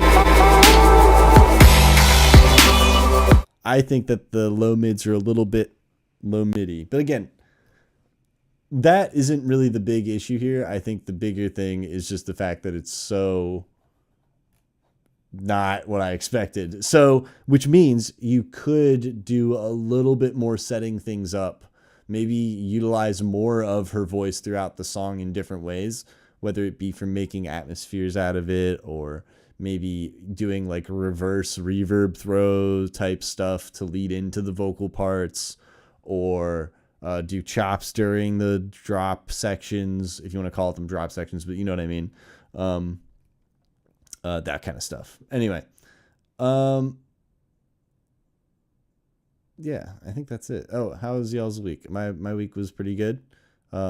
As I said earlier, I'm dealing with a horse that has a hoof that is hurt, but other than that, things are good. So yeah, thank you for asking. Yeah, I think that this idea is great, and just continue to keep making insanely complex and cool arrangements. These arrangements are really inspiring. The fact that, like, this is the thing, right? The fact that you took me to the aquarium and told me we were going to the aquarium and then showed me a giraffe like it was no big deal, and then we kept walking around the aquarium, and then I like went home at the end of the day and I was like, I just saw a giraffe in an aquarium, and I wasn't upset about it. The fact that you did all that means that you should probably just keep doing what you're doing. I thought that the vocal thing kind of worked a little bit, you know? Like it was I think tasteful is what I'm trying to say. All right. Anyway. I think we missed one, Maggot. Oh, did we? I'm so sorry. Yeah. Who did I miss? Let's see here. Before Jest. Oh, I did. I am sorry. I missed Magic. He wants us to start at 2 minutes Got you. because it's a 6.5 minute track. Got you. Well, thank you for being patient. Let me go ahead and start it at 2.5 minutes, you said? No, 2 minutes. 2 minutes. Ah. All right. Are there questions? I assume they're in the Discord. Ooh, They're forbidden questions. Ooh. All right. Well.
Well, Go ahead, Mr. Maggot. And then also, we missed the one before this one too. Wait, what? What? No, no, no, no. How is that possible? I literally just clicked through the chat. Maybe I missed. I don't understand. All right, well. Right, fire drill. Right? Did we miss fire Yeah, drill? yeah. No, we didn't miss. Yeah. Oh, we did. Because I didn't do it yet. Yeah. Again, thank you for your patience. I don't know how the fuck I literally clicked straight down the list. I don't understand how that happens, but all right. Back to the magic plan. So, yeah, these are some forbidden questions, but yeah, I guess here's the thing, right? Arrangement is okay. Sound design, it worked with the arrangement, but it was also okay. The mixdown was good, but the master was bad. If that's Could have been a lot louder. yeah. I think the mix was fine, but the master was not fine. So those are my answers, but I will say this: arrangement wise, was the biggest kind of like, I don't want to say blunder for me, but like the thing that like got me like the least interested, the thing that immediately like I was bored. All right, was the arrangement. All right, the arrangement got me feeling very bored very quickly. And now some of that is genre specific, right? I am not very good with repetitive stuff. Everyone knows that. So that's an opinion, right? I mean, my opinion of the repetitiveness is something that I'm not a huge fan of. So that's why I get bored by it. So when I see someone say arrangement, like the first thing that I think is you could definitely vary the arrangement a lot. You know, I think that there's like benefits to varied arrangement. And not like just with the instruments that you have already varied, but even other instruments, or for example, with things like the drums, or I mean, you did do some varying, right? But I think even more would be nice. And that's, I think, the reason why I get bored sometimes when it comes to like repetitive stuff, is like there has to be like enough change to keep me kind of grabbed on. Otherwise, I just get bored and I want to like move on, do something else. Now, sound design wise, I really like the sound design. I thought it worked really well with the vibe of the song. And I think for songs like this kind of like hypnotic, trancey stuff, house music-y sort of stuff, I would say it's actually more akin to trance. But anyway, the point is this sort of stuff, it works with these sorts of sounds, which is great. I think that it just needs a little bit more, I guess the word I'm going to use is clarity in the sounds, but like they're very dull, right? A lot of these sounds feel very quiet and dull and dynamic, which is not always good. I think they're too dynamic is what I'm trying to say. Like there's not a lot of like, so even that one sound, right, on its own in that moment feels very dull. It doesn't feel like polished or crispy or clear or whatever word you want to use to describe it. Some things that can create that sort of feeling are, like I was saying, frequencies, like more frequencies, like high frequencies, so saturation or something along those lines, like EQing. You can then also do things like add space, right? Like you could put this in a space. And it is in like a slight space, right? But maybe a more obvious one, especially while it's soloed and like alone on its own. Things like that, right? Like there's aspects of the sound design. Yeah. The point that I'm trying to make is that there are aspects of the sound design that I feel are muted. It's like in the sound design, you cut out frequencies that were kind of like a good part of the sound, if that makes sense. Yeah, I guess you were like either cutting things out that maybe you should keep, or that's kind of the vibe I get.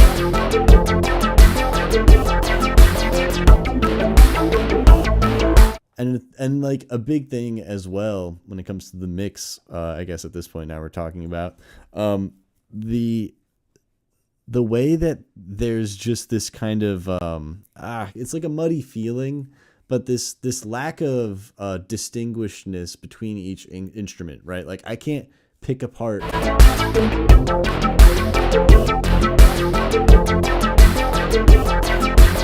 like it's very hard for me to pick apart all of the instruments, but they all feel like they're kind of trying to be at a similar level. So, for example, there's this one like arpeggiator, like bloopy sort of arp thing that's like really like far back in the mix, but it feels like it's trying to be at the same level as everything else, and it's taking up a ton of low mid energy, which means that it's just adding a ton of mud to the mix. So like there's instruments like that. Basically, everything doesn't have its own like spot in the frequency space, if that makes sense. It feels like there's a lot of stuff trying to fight for the open space, which ends up making it feel a little bit muddier. But yeah, I'm gonna go ahead and say like this is not a bad track. It's pretty good. I definitely think that the vibe you're going for is a fun one that can be good. But I would say reference when you're working on these types of songs. Like pull up some of the tracks that you really love listening to that have a similar genre, and then really kind of compare yours to theirs and see like what things about yours is different, right? Like what did they do differently in their song? And do this at like a similar volume as well. Like bring their song into your DAW and turn their song down to match your song's like volume, right? That way you can really understand like what is different.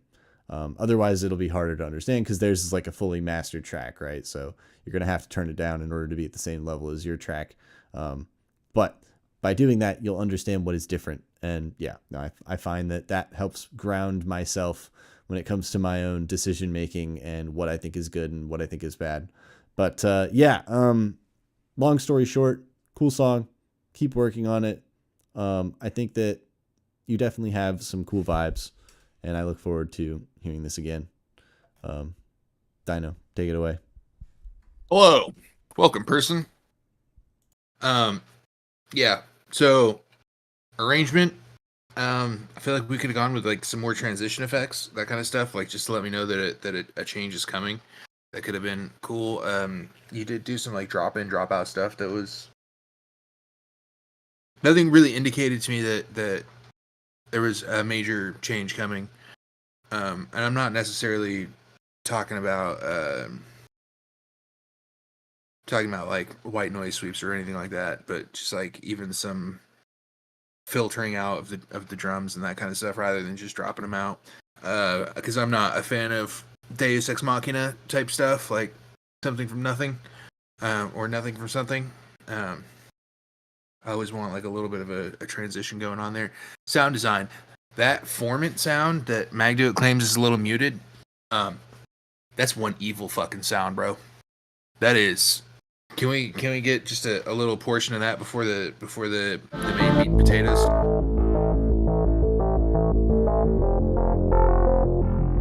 Yeah, that is evil, bro. And I know who your audience is here. I can definitely pick up the vibe that you're going for here, and I just have to disagree with. Well, no, because right there it's fine. But if you were when that drop came in, if you were to saturate a little and add some more high end sizzle, some more high resolution stuff, like that would be nuts, right? And then when we get like, there are some things that I feel like are a little bit too loud. And we're going on to the mix down portion here.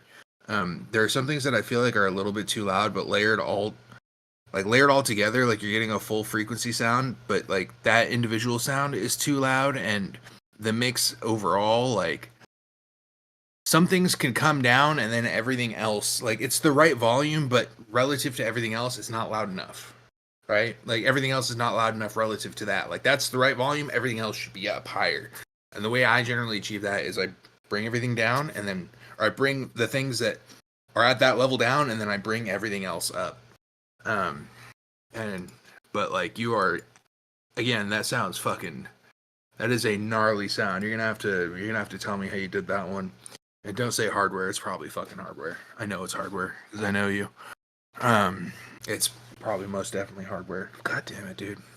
I'm gonna go on a limb and say like the majority of this track is hardware, which throws a wrench in things as far as like getting all like doing the minor adjustments, right? But yeah, as far as the mixdown goes, like it could have been a lot louder. Can we get in that third section of the sausage? Yeah, right there.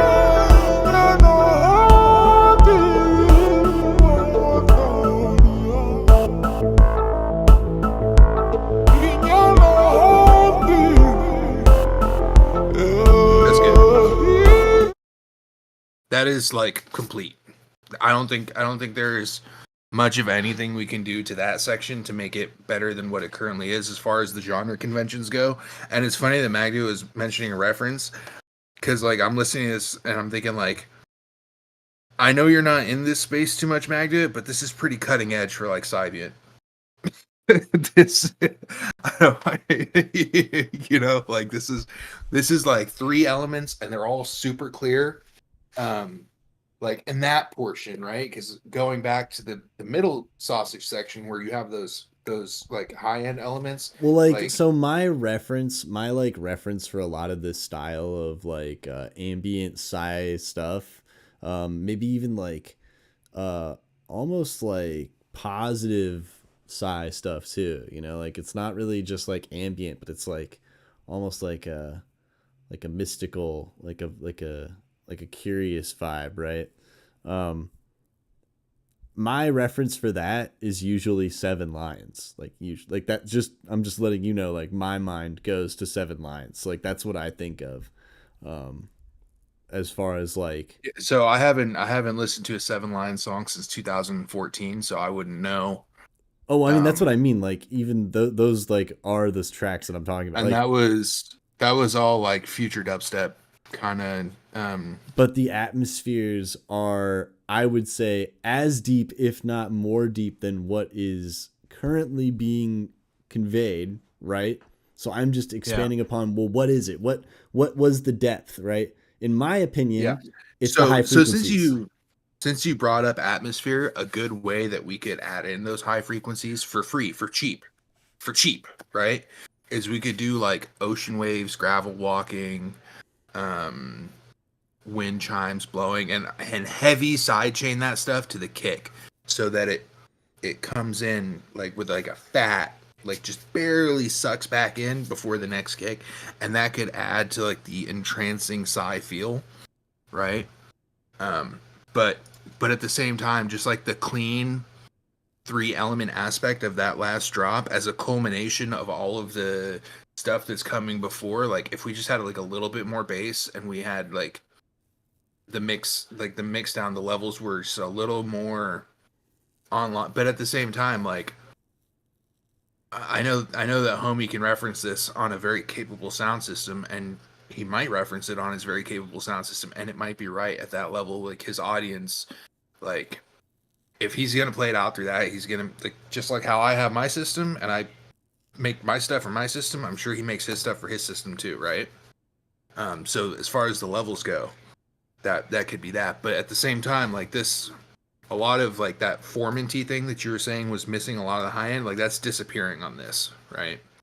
But at the same time, like I don't know that the people that he's making this music for are ever gonna listen. Like people don't put this on their cell phone. Whenever I'm giving feedback, maybe I should TLDR this too. Whenever I'm giving feedback, all of my feedback comes from a place of opinion, and it's usually from a place of the opinion of translatability. So like it should be able to How's it translate going to translate to everything, this, right? To like, this, to that. Yeah, right.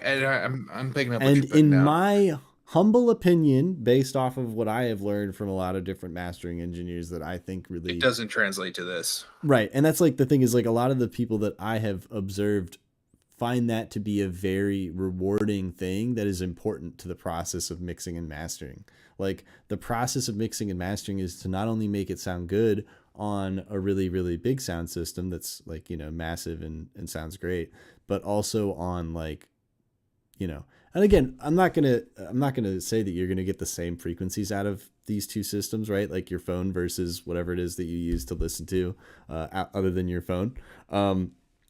They're not the same, right? They're not the same thing, No. obviously. You're not going under like 300 with the phone, Right. which is a shame. Right, and that's the big thing. But you can get the illusion of what's under 300, and that's kind of the interesting thing about a lot of this stuff is like it's more about psychoacoustics and like making the stacking of the frequencies in your brain rebuilds the lower stuff. Yeah. right. Well, it's like making yeah. enough room in the mix for the psychoacoustics to exist so that you know the song sounds great on everything, but also not taking out so much room from that process. So are it we doesn't sound as thinking loud or as heavy as other things? And what are were you we saying? thinking just like are we thinking just like saturate sub 200 on the master for this and that like I at mean, like a 10% here's the thing, right? saturation sub 200? It's Or more would of that like work? it's more of like a balance thing too, right? Like I would say, Yeah, the levels are not quite optimal um for my purposes at least. But right, again, like this could have been you know when you're talking about like so and this applies to even the dub track that we heard earlier, right? If you're playing that through like a Hennessy system that has 221s and 418s and 815s and like 210-inch tops, like that's a lot of bass, right? It's the translation there, it's bass heavy, and now you're talking about like that now it's balanced because there's so much emphasis on the bass in that system, right? Whereas it completely disappears on something like this. So you're absolutely right. It's how does it translate to every listening environment, every system that your audience could possibly listen to? Like, and and I say this for myself all the time. I would argue that there Sorry, go ahead. is, I would argue that there is a Goldilocks zone where it sounds good on everything, right? Yeah, but for sure. But Obviously, then you miss out become the jack of all trades and the master of none, though.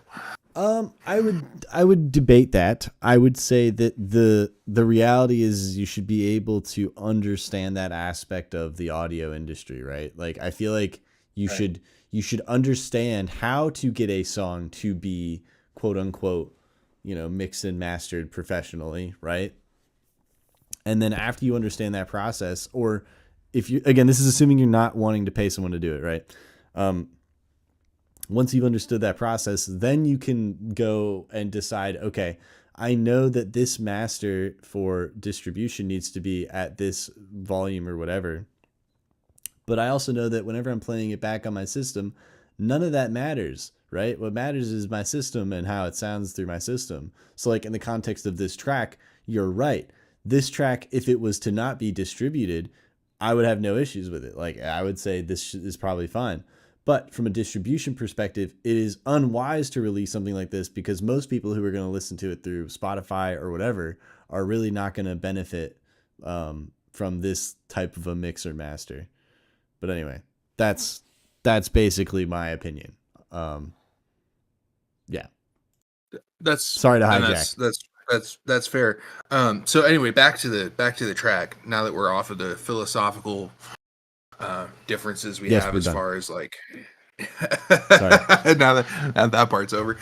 There are some things that like for sure you could have like just elemental stuff. Like I said, like a little bit of like background foley could be nice here. Anything that creates a sense of white noise without actually being white noise. So like my go-tos are birds, bees, ocean waves, walking on gravel. Rain could be pretty good here, especially in something like this. Or I don't know if that's like your pseudo Sanskrit. You know my opinions on pseudo Sanskrit. Like if you want to do like desert winds blowing through a dune and like sand hitting the side of a tent or something, like that kind of stuff could go pretty hard. you know, I don't know. I like this quite a bit. And I'm sure if we listen to the whole 6.5 minutes, like the entrancing aspect of it, because you're absolutely right, Magda. Like this is like once you get into the rhythmic repetitive nature of something like this, if that's something that you're susceptible to in the first place, which I am, like I can get into 4/4. It probably has like a whole lot more impact, and maybe we are doing this track a disservice by not listening to the whole 6.5 minutes, but unfortunately the format of this program is 3 minutes, and got a little bit more than that. But yeah, as far as the sound design goes, it's really sick. Some of the aspects are really sick. They all fit together really well. It's just the levels and the frequency separation could be a little more intentional, in my opinion. You could definitely give some things more weight, or turn down some of the high elements and just lift everything up. That my main gripe with this track was that it was not loud enough, just as a whole in general. It could have been a lot louder, and I think we tickled -13 at the peak aspects of it, which I know -14 is the industry standard, and that's where, but like we're living in a world where like -6, -7 is where we're really at. Yeah, keep in mind though, it is turned down a little bit for the stream, but it's probably hitting somewhere around -10 or -9, which is still not that loud. Yeah. I feel like -7 is like, it's really hard to get away with being like, I would say a like an industry standard artist and not be hitting like -7, -6. You know, as far as EDM is concerned, right? Like as far as like electronic dance music, whether you're, you know, I think the exceptions there are like, you know, non-mainstream sort of stuff, right? Like maybe some of the more like deep dub sort of things, right? But as far as I would say anything 4/4 goes, -7 is like bare minimum.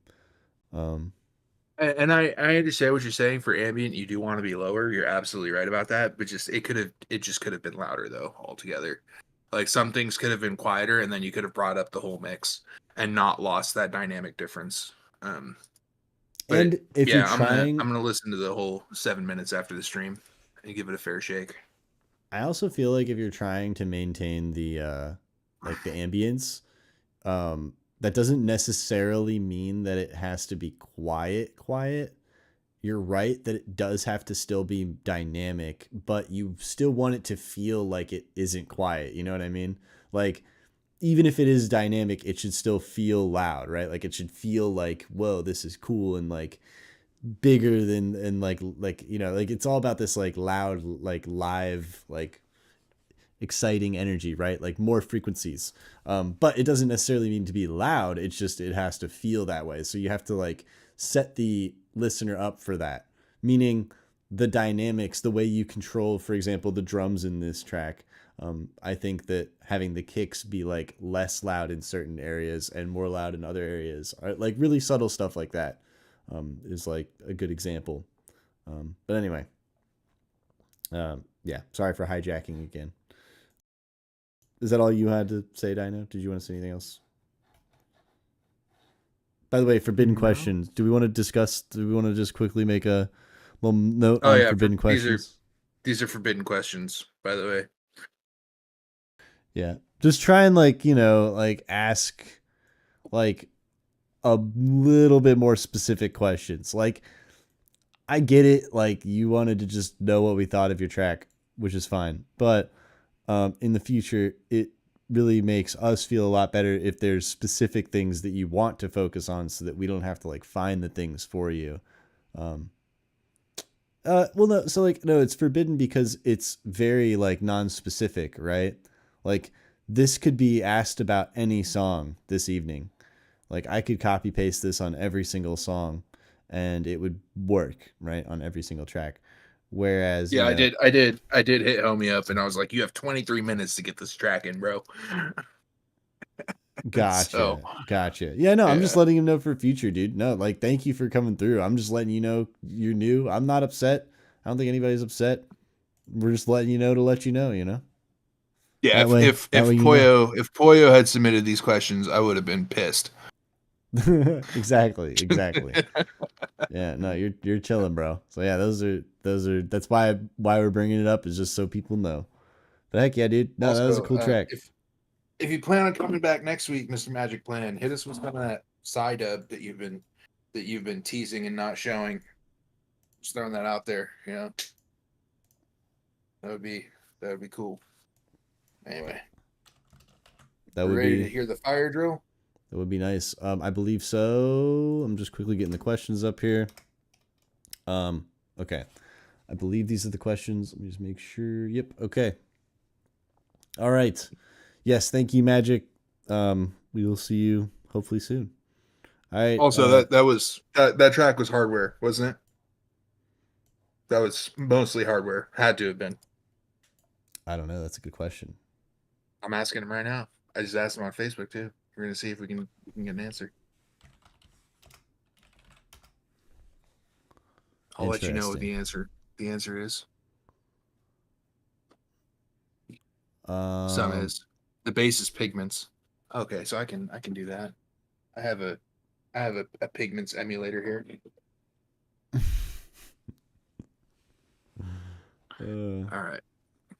All right. Well, thank you very much. We appreciated your track, Magic. All right. Next up, we got Leo Nostratic Fire Drill. I think it's Leo, at least based on what he said earlier. Yeah, Fire Drill. Thanks for waiting, Nostratic. Leo. Yep. Thank you. Sorry we for appreciate our. it. We're a little bit discombobulated. You know how it is. We got it. We got it. Slightly backwards tonight. We're here. It's all because of last week, dude. You weren't here, and now it's just fucked. You know, you're back, so we're getting. You know, it's like we're brushing the dust off of things. So anyway, let's go.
Wow.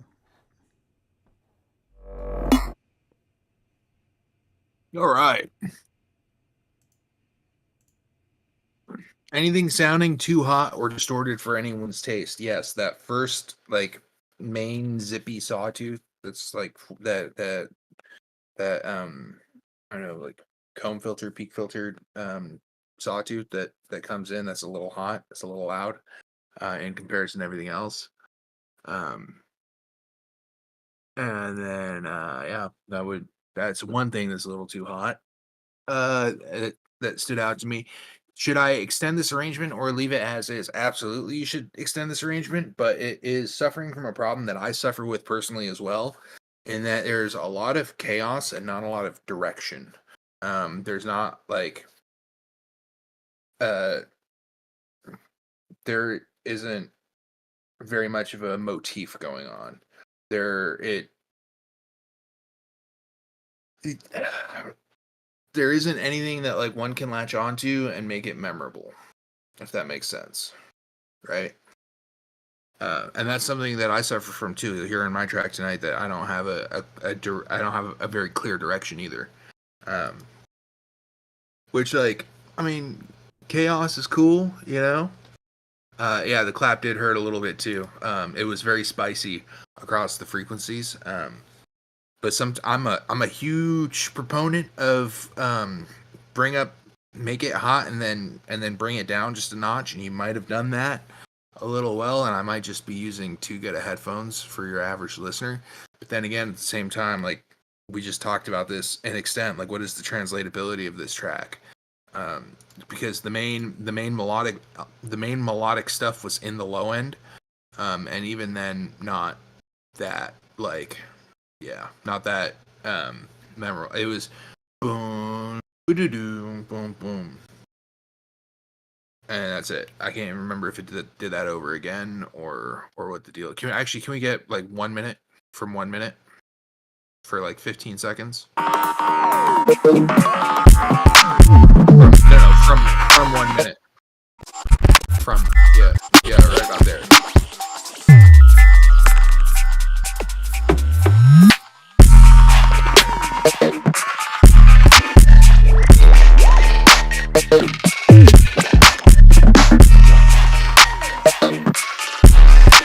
That's good. So you have that da da da da da, and then it's not in the front enough for me to realize that like that's the main melodic element.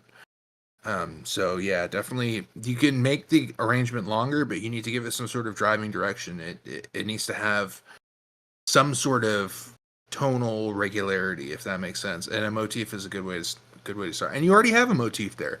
You could just extend it across the frequencies, and make it a little bit more, you know. But this is overall a very sick track. Drum transients. Did I lose too much of them with clipping, or do they sound nice and pokey? Ear fatigue has got you. Yeah, you could do a little. You could have a little more of a zappy kick. But the clap is really there. The hi-hats didn't stick out to me as missing or as too much, so that might just be perfect. Usually in the drum section, if there isn't like a crime against humanity going on, if you don't have to go to the Pope and ask for forgiveness for your drums, I'm generally happy about that. Although there is no Pope right now, we can talk about that later too. Generally, like if nothing is screaming at me about the drums, like that is, you know, that is a good thing. You could definitely have a zappier kick though. You could definitely have like a more transient focus kick. And I understand that your kick, it sounds like it's an 808 right now, and you're using that for a lot of the low end content, which is another thing we could address is you know, having a little more interplay in the low end could be good. Because if I'm can we get that same section, just hit play and then pause it again?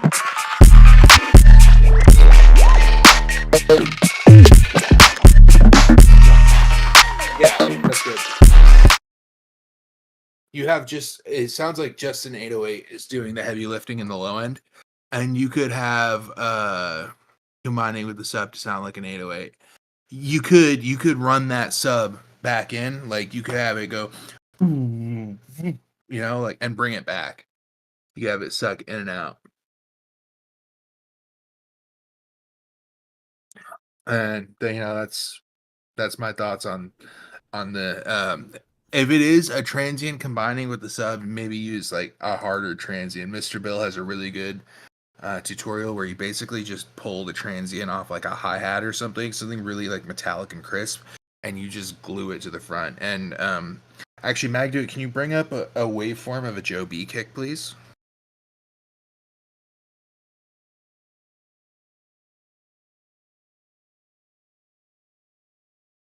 Just drag it in, and that one. What? Yeah, that. any of them, just and then just drag it in the timeline so we can look at what it really looks like. See how there's a stupid transient at the beginning? Like, yeah. And that might literally just be a glued on transient from a different sound, and then it squares out and then signs out a little.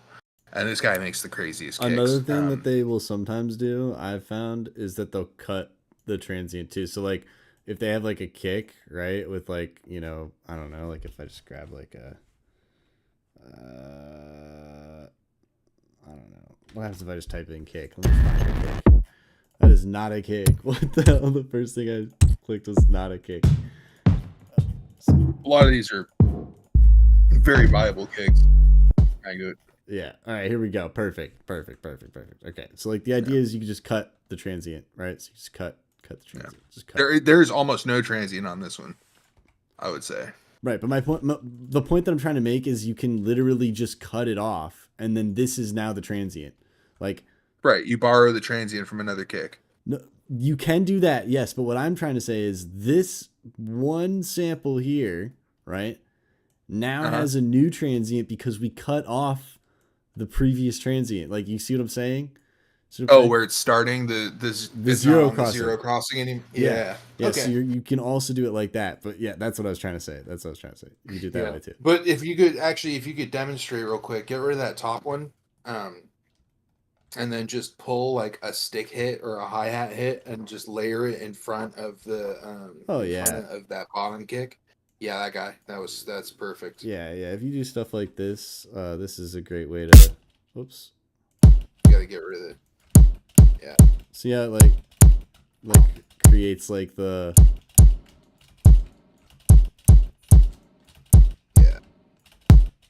So if you can do this with like a snare, you can do it with like a high tom, you can do it with like a snick, a stick, a snap, a clap, whatever it is, just something that has a lot of high end energy and has a really fast attack. And then what you can do after that is you can layer it in with like and maybe even just a transient shaper with the attack and the pump boosted on your existing.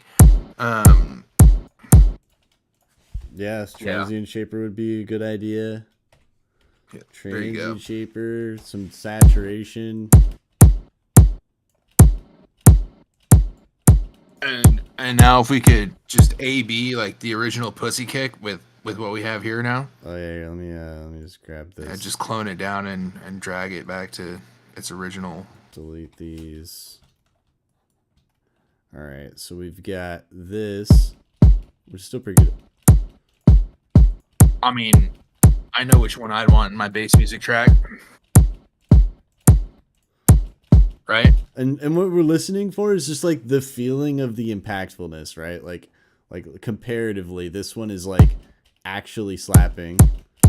Not really that slapping. It sounds dope though. Like it sounds cool, but like in electronic it's still music, good.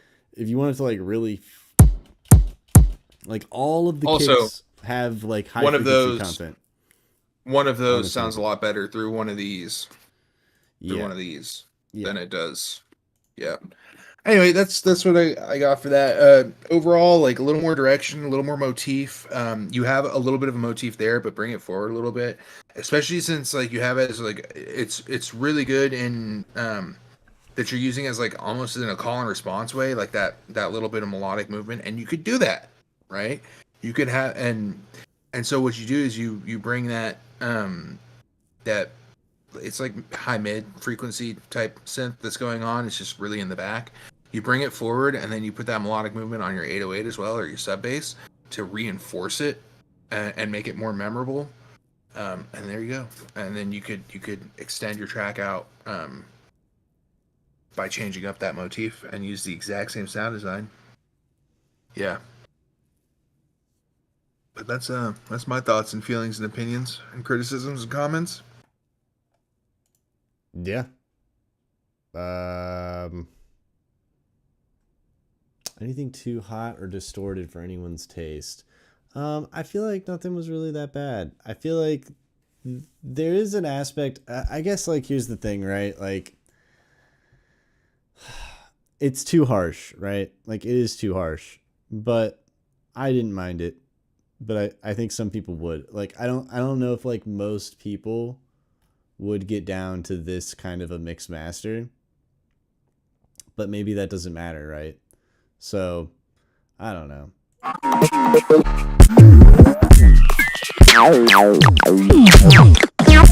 Oh no, I could see this going.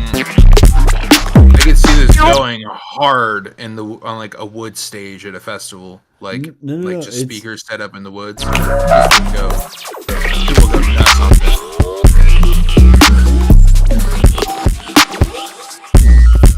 I mean, it's obviously dope, but what I'm saying is I still think there's a little bit too much low end. Like, in my opinion.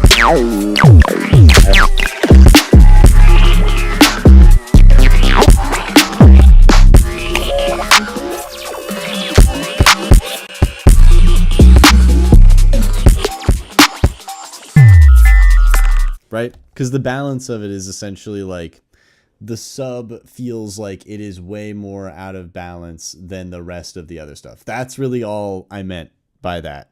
Just so you know. That was what I meant by the is anything like is the master like that's by what I meant by the master not being the way that I would want it. Now is anything too hot or distorted? I guess not really. The bass is like a little bit too loud, but I don't know if like hot or distorted is the technical way I would like say that's like a thing. You know, it's not like technically distorted or hot. I just think it's a little bit louder than everything else, so it's more of a balancing thing. Do you think that you should extend this arrangement? Yes. I don't even really need to really elaborate. I think if you can keep going with this vibe, then keep going. But if you think that this is as far as you can go, don't like push it, you know? Just always do what feels good, you know? Drum transients. Did I lose too much of them with clipping, or do they sound nice and pokey? Ear fatigue got me today, so I appreciate anyone's feedback. I thought the drum transients were fine. I didn't have any issues with them. I found that the downbeats just feel like they're like so punchy that it's like painful, you know? Like it's like not super comfortable.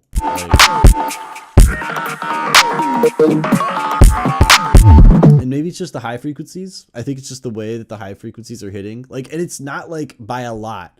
It's like just a little bit too painful.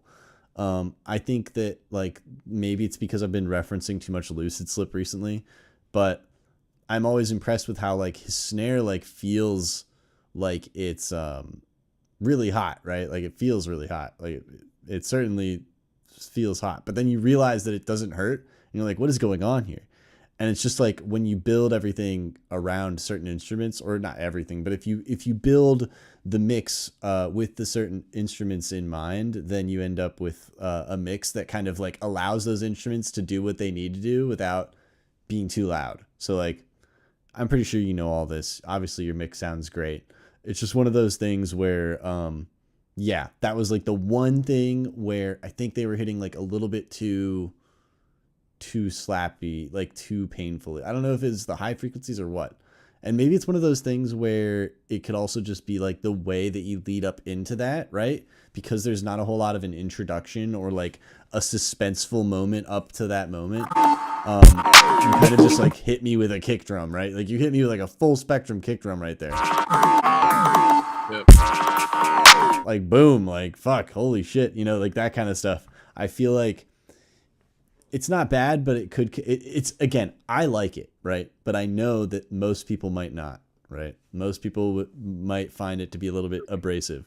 So like my recommendation is to kind of like find that middle ground, right? Like that's why I love the people who make these styles of genres of music. Like I think that even Jade Cicada is a great example, right? Of this kind of loudness or aggressiveness, but where you have this whole entire introduction leading up to that moment to where it doesn't really noticeably feel loud, but it is obviously extremely loud, but like it's built up to that point over quite a long period of time. Like I'm pretty sure his intros are like a minute long, maybe 45 seconds, something like that, right?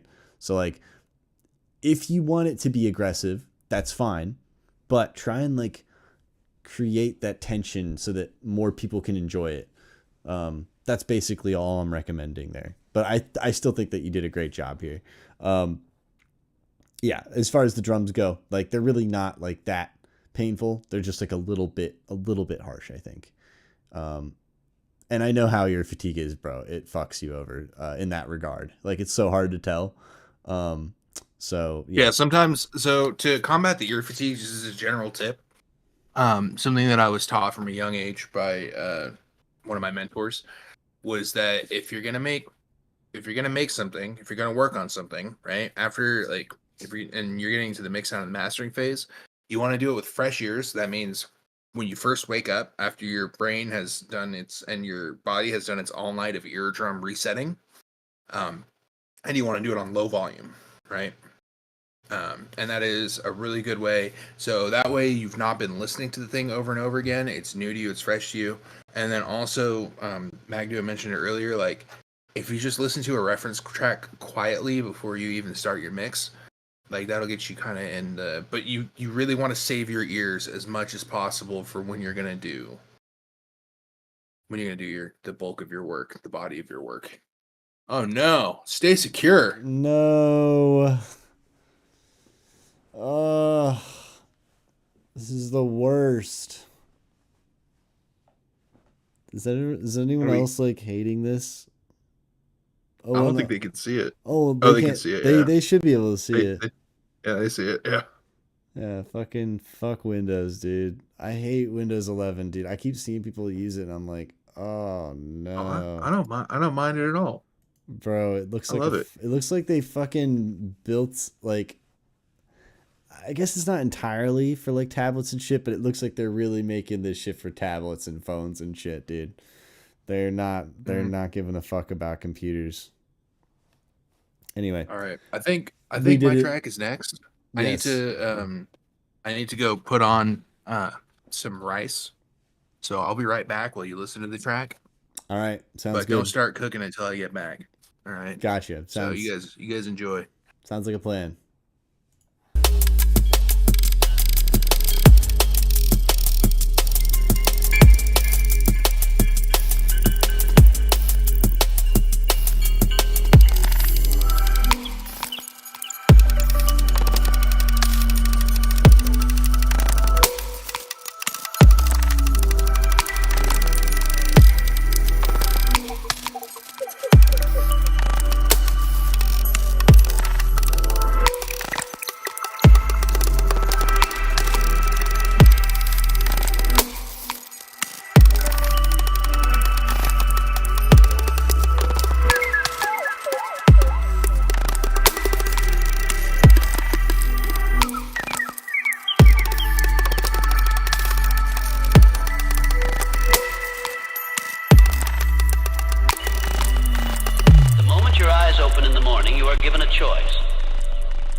To take control of your mind or surrender it. Most people don't even realize this decision exists. They wake up and without hesitation hand over their attention to the outside world. They check their phones, scroll through social media, react to messages, absorb headlines, and allow the energy of others to dictate their state of being. In doing so, they lose the most valuable moment of the day, the moment when the mind is open, impressionable, and ready to be shaped.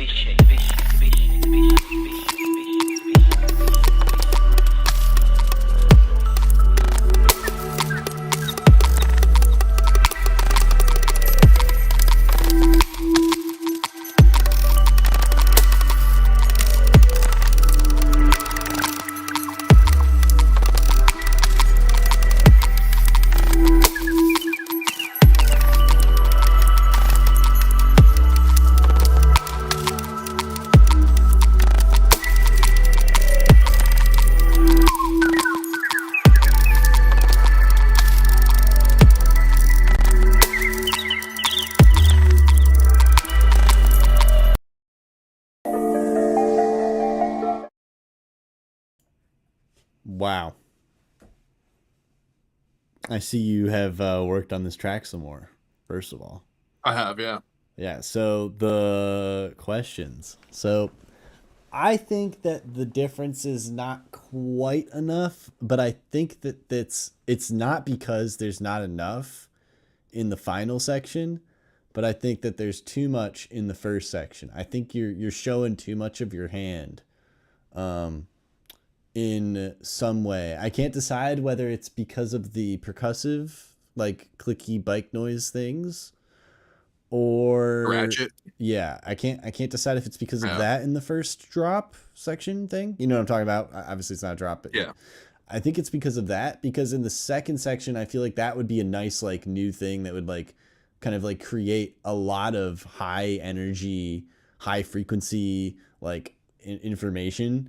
And I feel like because that was already there in the first section, the second section just feels like the same thing, right? Like it feels like a similar energy level, which I don't think is the goal. Like I feel like you want that to kind of be like, you know, this like crescendo-y thing where it's like an even bigger, you know, section than the first one.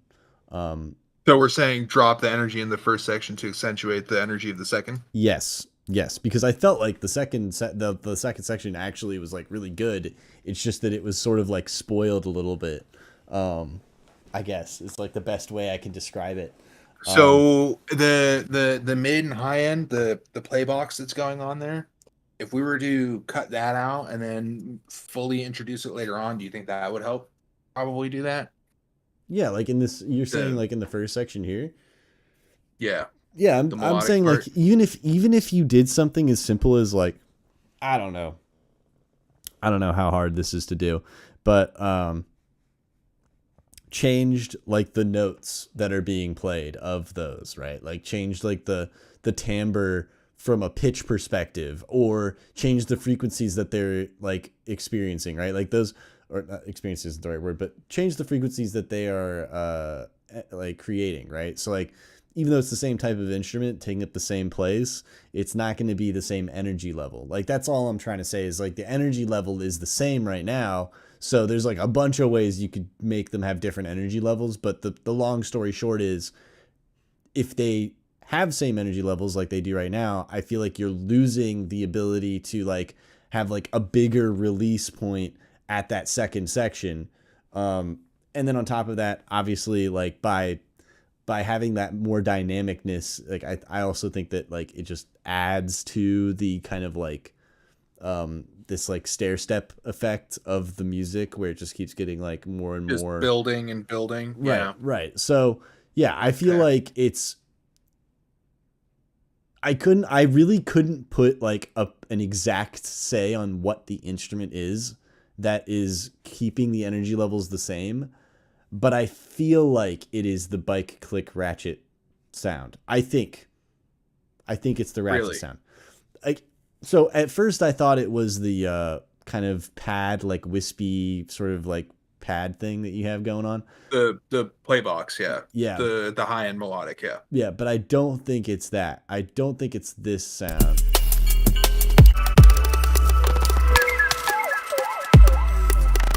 You know, like all of the like pad and like more background element. I don't think that's the problem. I think it's more the percussive stuff, because the percussive stuff is so forward in the mix. That's like what all of the energy is coming from.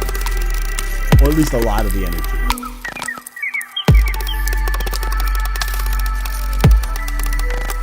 So I would say like if you can somehow mellow the energy out so that when this section comes around, those feel like really clear. Kind of like this is like kind of like bring this section underwater. That's like the best way I can describe it. Bring this section underwater more and like let this be like the above water section. You know what I mean?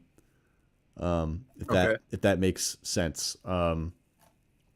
So That's like maybe I can throw some spectral bullshit and round off the yes, round yeah, off the spectral ratcheting. gate it. Yeah, that would be a great idea. Yeah, stuff Okay. like that.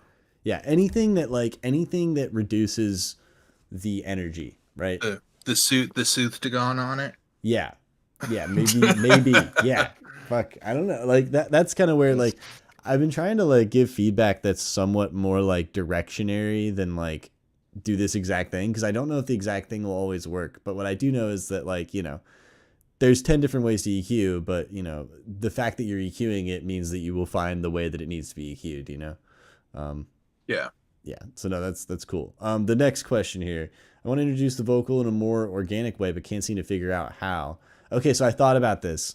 I think if you had like a longer breakdown here, you kind of like wind the whole track down a little bit more before you bring that vocal in. I think that would be the way that you do it. You kind of just bring it all the way down. Maybe put a tape stop on some stuff. You know, start fading everything out. Maybe put reverbs on things, just slowing everything down. And then maybe have a reverse reverb on the vocal, a reverse sample of a reverb of the vocal slowly coming in, right? And then after that, I don't know, however long, bar or 4 bars, however long it takes, obviously make it like a reasonable amount of time. So as it stands right now, the breakdown, the part with the vocal in the middle, Mhm. is the same length as the meat and potatoes of A and B Right. as it stands right now. So So I what? feel like pushing that out might extend it to be too long, but I could definitely try that. Well, here's the thing, right? So like in this case, I would basically start that process in the middle of this section, like in this first section, right? So like keep this So section could exactly the way it is. if I extend the length of that first section and then halfway through that extension, so I wouldn't even extend 3/4 of the anything. way, I wouldn't change. don't extend it? This is what I'm saying. Just remove instruments here, right? Sooner. Remove instruments from this section sooner, and allow for the track to wind down like a little bit more before you come to this section where you introduce the vocal. Meaning, try and get it down to where it is literally just the vocal that you're introducing, and you're introducing it by basically crossfading the timbre of it in with everything else. You get what I mean? That's basically what you're doing. You're essentially crossfading the timbre of the vocal into everything else by bringing it down to a point where there's essentially nothing but those, right, but the vocal. So that's my point, is like by winding it down, I mean like trying to get all these instruments to feel like they're going away, right? Whether it's removing them very drastically and like aggressively, which is what I sometimes do, where I'll literally just mute it or delete it, or you can obviously fade it out with like volume automation. But if you do that before this section and kind of tease the vocal more by doing that, right? So by removing the other instruments and adding the vocal, you're teasing that vocal, right? Even if it's not saying anything, it's just a reverse reverb.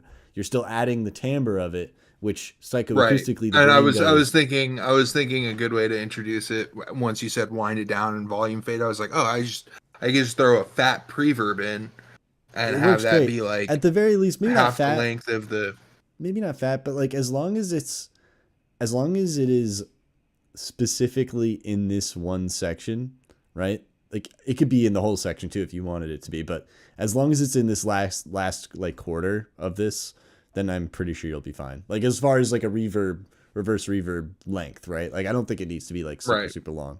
But if you want it to be, that's fine too, but I don't think it really needs it. But anyway, yeah, that is my recommendation, because then everything else sounded great. Like all of this sounds great. All of this into this drop, it sounded great. Open, impressionable, and ready to be shaped. There's a part of me that really wanted like a bit of silence right before this drop section here, but that is opinion. Like it doesn't need it, but I think that having like a little bit of like just nothing, Ready to be shaped. like need to be shaped, silence, and then just like into like whatever all of this crazy stuff is. Yeah, I don't know. I thought that would be a vibe, but Yeah, I had trouble fitting that last portion in. And I'm just gonna have to sit there and listen to the whole fucking breakdown over and over again with it in the different positions, because it can only slot in like 4 different positions right now. Gotcha. And that is the 4th position, so I can move it earlier to 3 other positions, and see if that works out. But yeah, no, you're right. There's not enough tension to be released from the end of that vocal to the beginning of the second drop. Yeah. Well, I wouldn't even mean, call it the second meat and potatoes. Yeah, and it's not bad. It's just like I feel like you could do stuff like that to just create that tension. You don't have to, but I find that whenever I create like moments of silence, it's like I don't create them often, first of all, but when I do create them, I create them for the purpose of usually creating these like very like aggressive feeling, not aggressive, but like visceral maybe is probably the better word to describe it, like a very visceral feeling, like change in what is happening, right? So because of that silence to like the drop, right, like this biggest impact of your song, that first downbeat, like having it go from silence to that usually feels the most like whoa. Usually, not always, but from my own, that's like the quick easy way to do it. But anyway, I find that I think that's pretty much all I can answer on the second question. I mean, the vocals sound good. Like the way that they are, they're EQ'd nicely. The processing is great. It sounds like really organic and like slightly, like aged, if that's like the right word to describe it. So like it sounds great. Yeah, I did a little bit of processing on and it is an old man. I just cut out everything below 1K at like a Q of like 0.4. Gotcha. Because it So sounds good. It's just that the into and out of that, I feel like it doesn't feel right, right? yeah. Yeah. And I feel like the out of that wasn't that big of a deal. Like the silence was kind of like a fun little thing that I think could be nice to like add a little bit of extra tension.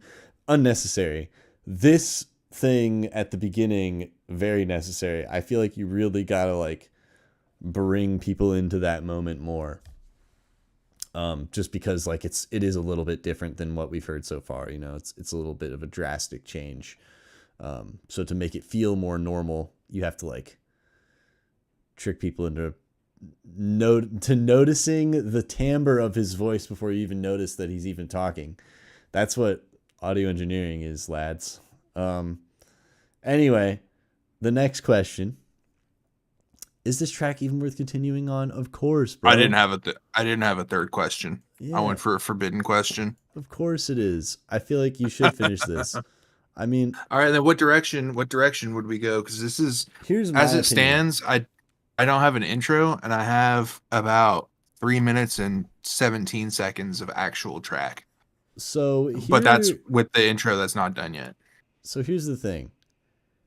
If you extend this out, maybe duplicate this second section, this last section here, and expand it in such a way where this duplication isn't just like a control D, but actually like, it has some variation to it, a little bit of varied maybe instrumentation or timbres or like the way things are being played, whatever that variation is, right? As long as you extend this out a little bit, I think you could use this section as intro, right? Like you could kind of even cut back more out of this section, right? Kind of just bring down the energy levels all the way to intro, right? And then utilize this to kind of build up to a moment, kind of like a lot of house music does this, but I find that it's just like a great intro technique in general, is to just kind of build up to some of the elements in the track that you're going to be hearing later on.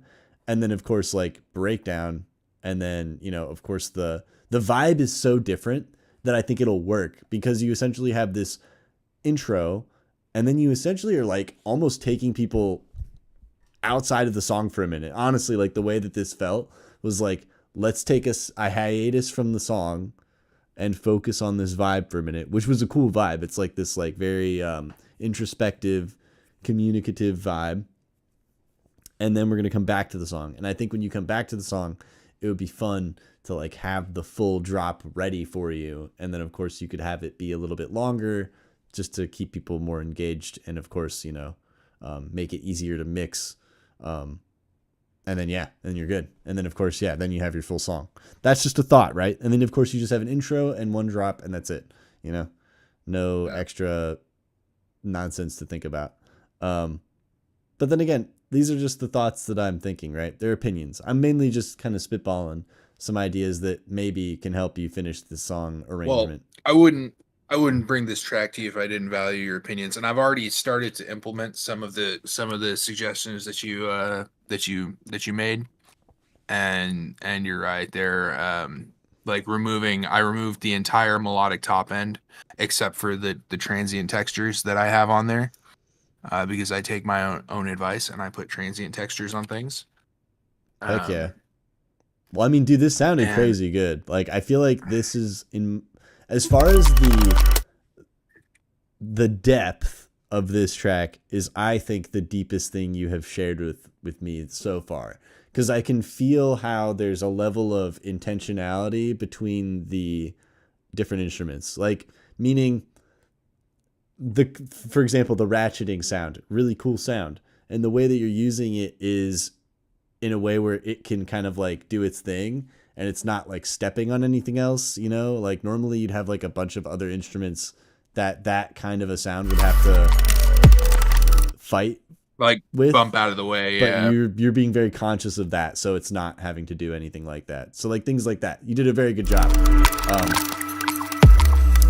which is awesome. So yeah, no, I'm just kind of trying to hopefully find ways to maybe push it a little bit further. Yeah, I feel like when it comes to arrangement, I'm not the best at answering questions because my idea of arrangement is very similar to a lot of other people who make like the glitch hop style stuff that I make, and that is like Straight in, drop. straight out. Yeah, it's like drop for like 16 bars, and then like, you know, here's like this like fucking pretend intro, like outro, but also a build up. You know, it's like it's an outro, but it's also a build up into the next drop.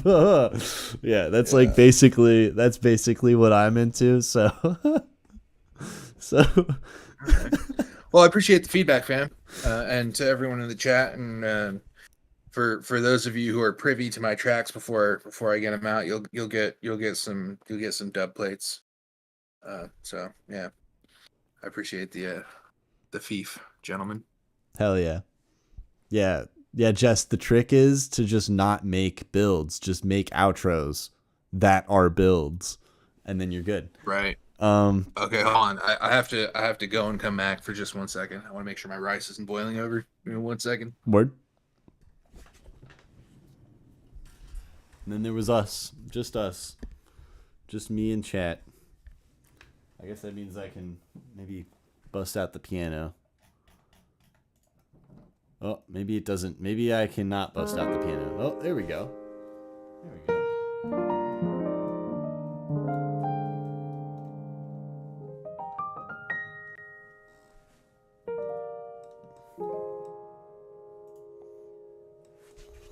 Boiled rice. Gotta love boiled rice.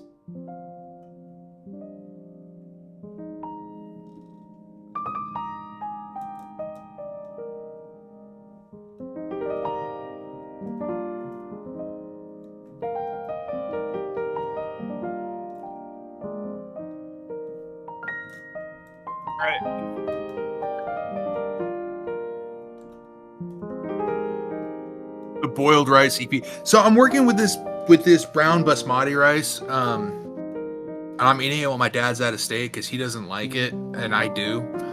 But when he's back, like I don't want to cook it for him because he doesn't like it. But it's weird in that it takes like, because normally you have like a 2 to 3 ratio of like rice to water, right? Or 3 to 5, okay? And this, like, you have to really monitor this rice or else it gets fucking weird. And I'm trying to burn the bottom of it just right, and it's not wanting to cooperate. Rip. Yeah. All right. Usually rice is like set it and forget it, and this stuff isn't. Well, I guess that means it's time. Yes, It's sir. time Bedbugs for render 1. Saint Shuli. Bedbugs render 1 indeed.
I laughed at what Enki said just because, like, the thought of So what? an instrument being a beetle was great. Yeah.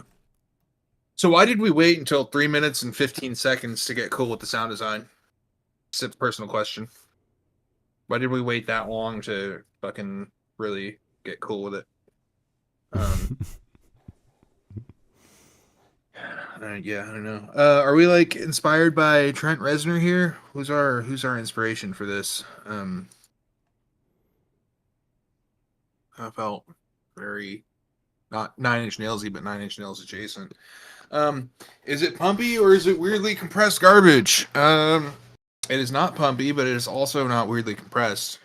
Well, it is weirdly compressed. It's not garbage though. But it's not pumpy. If we're talking about like you want like a real EDM like sidechain on there, then you need to put like a real EDM sidechain on there, and the easiest way to do that is volume automation. It's meant to be noisy, but I don't know where the line is between noisy and completely muddy fried mess. Where do you think this sits? Okay, so first of all, shout out to Magic Plan. He was in here earlier. If you get rid of everything below, like, I generally go nothing under 35, just because there's no information there. And it, like, the speaker is trying to reproduce that. That cleans up a little bit further up, but then also, like, we want to kind of, especially with like electric guitars and electric bass, like it's hard to get rid of the second and third harmonic because the distortion in there, like as part of the character and the tone, but you need to clean that up.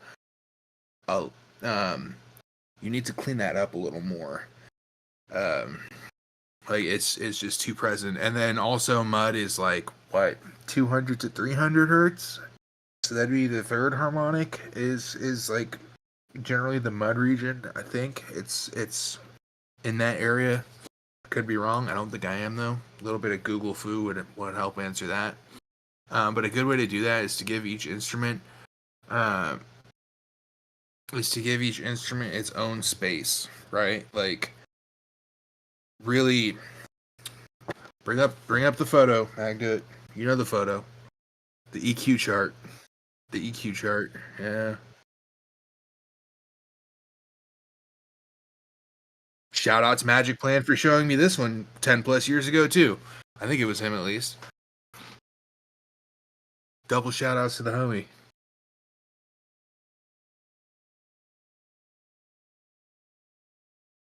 Yeah, that's the one. Okay, and this does not only so these individual instruments, because it's supposed to be like a club song, but the idea is the same. Like where that instrument sits, like where the actual image is where you want it to be doing the most stuff, and then you want to have it like, you notice how like everything has its own space, right? Nothing is really overlapping except for a few elements, right? But like the stuff that is not supposed to be on top of each other is not on top of each other. And so if you do that with like your guitar, your bass, and your vocal, like those three have three distinct frequency ranges, and they can be three separate. Like they should sit in three different areas, and if you just fucking bandpass them where they want to be, that'll clear up a lot of that overlap and a lot of that like frequency buildup. So that would be, you know what? Maybe we change this to frequency buildup because we've said that like 3 times tonight. Freak buildup. There we go. We're already making edits to the bingo card because you, bro. Thank you. So that's one thing to make. That's one way to make sure it's not muddy. And then also mud is. It's not that the frequencies are inherently bad. There's a lot of crossover in those areas, and there's a lot of buildup. Because if you ask me, like traditionally, mud is like a really unpleasant low mid, like high low, like high bass low mid buildup, right? But it could be like, especially in 2025, like I think mud is more of like anywhere where there's too many frequencies on top of each other and it's creating an unpleasant buildup, not necessarily in the low, even though there is an unpleasant low buildup going on here. So that is one way to look at it. Where do I think it sits? I think it sits in the traditional low mid region is where that buildup is going on. And then also like stuff like Soothe and Spectral Compressor can work out a lot of these problems too. Does the vocal have a good place in the mix, or does it feel claustrophobic? I feel like I kind of just addressed that with the previous question. So it's looking like the thing that we want to work on here is like more frequency separation and making sure everything slots into its own place. And you can do that a number of ways. You can do that with time, but that's not really an option here. Like, you're not going to be able to checkerboard these things into their own place just because you want to have them layered on top of each other. So the way you would do this is you would slot them in like with very intentional band passing and band rejecting.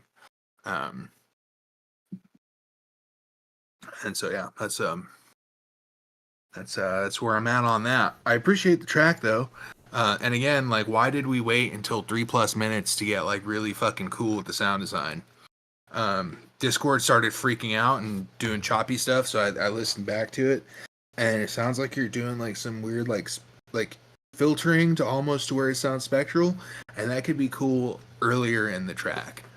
Like some of these things, and you could lower the energy of all the other elements and just have the vocals in there, and that is one way that you could have your vocals sit like a little bit better in the mix. You could remove and Magduit just told me to do it just a moment ago. Like, give things their moment to shine. Like, give them their own spotlight. They don't necessarily all have to be going all at the same time all the time. But yeah, that's my thoughts on that.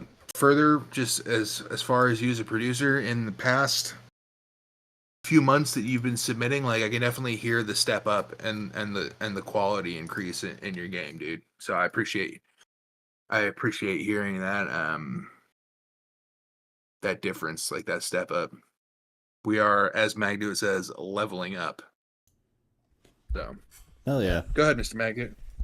Yeah, no, as far as the questions go, I feel like you really addressed them like perfectly. Like, there's really nothing that can be said. It's not weirdly compressed garbage or pumpy. It's just that it's obvious that there is not any separation going on. And that's kind of, I mean, like, that's like, I feel like that's the biggest issue, if there was to be one. Because I feel like the idea that you're conveying is a very complex and interesting one, which is good. From an arrangement perspective, that's great. Like, your arrangement has a lot of like storytelling and complexity and uniqueness, and it's good.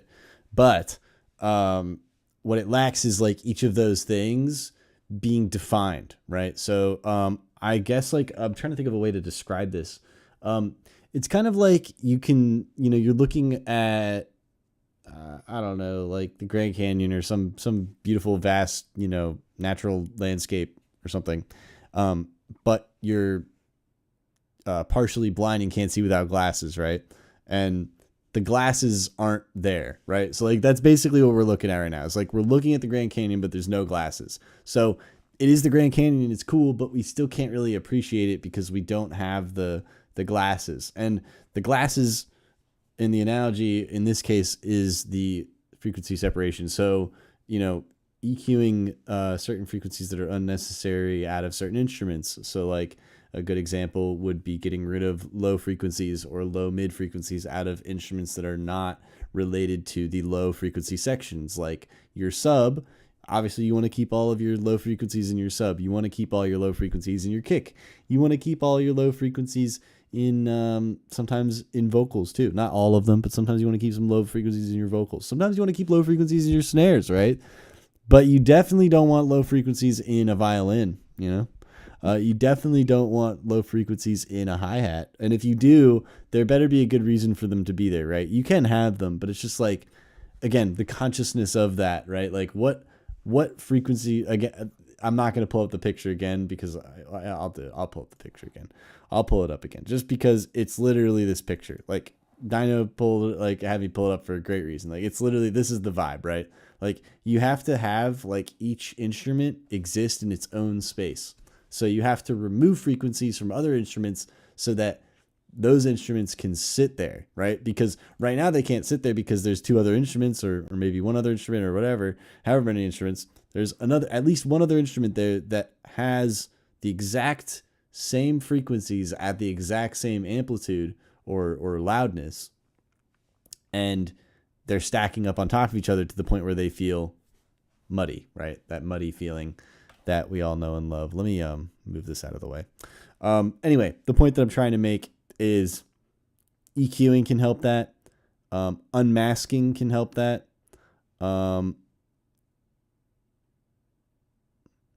So sometimes that can happen because of the lack of referencing. So this is again where I think Dino's comment at the beginning, though funny, it's a realistic question. You know, like, who are you referencing? You know, who do you want to sound like? And I don't mean like sound like them from the perspective of like arrangement per se, but from a mix perspective, right? What's an objective truth that you can rely on from a mix master perspective?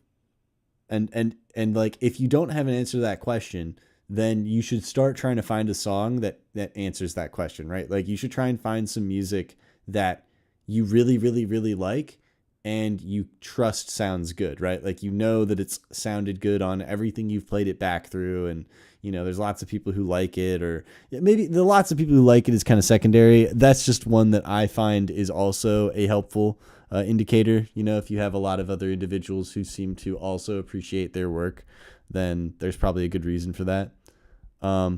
Yeah, so if you're not referencing anything, that's gonna hurt you, because what's basically happening, I think, is that you have this we'll call it like the default network, right? The default mode of operation that you go to when you're mixing and mastering your songs, right? So you have this like now of course you're learning it, right? So it's obviously evolving every day, but it's like a habitual thing, right? Like, by habit you are doing this thing, and it's based on feeling.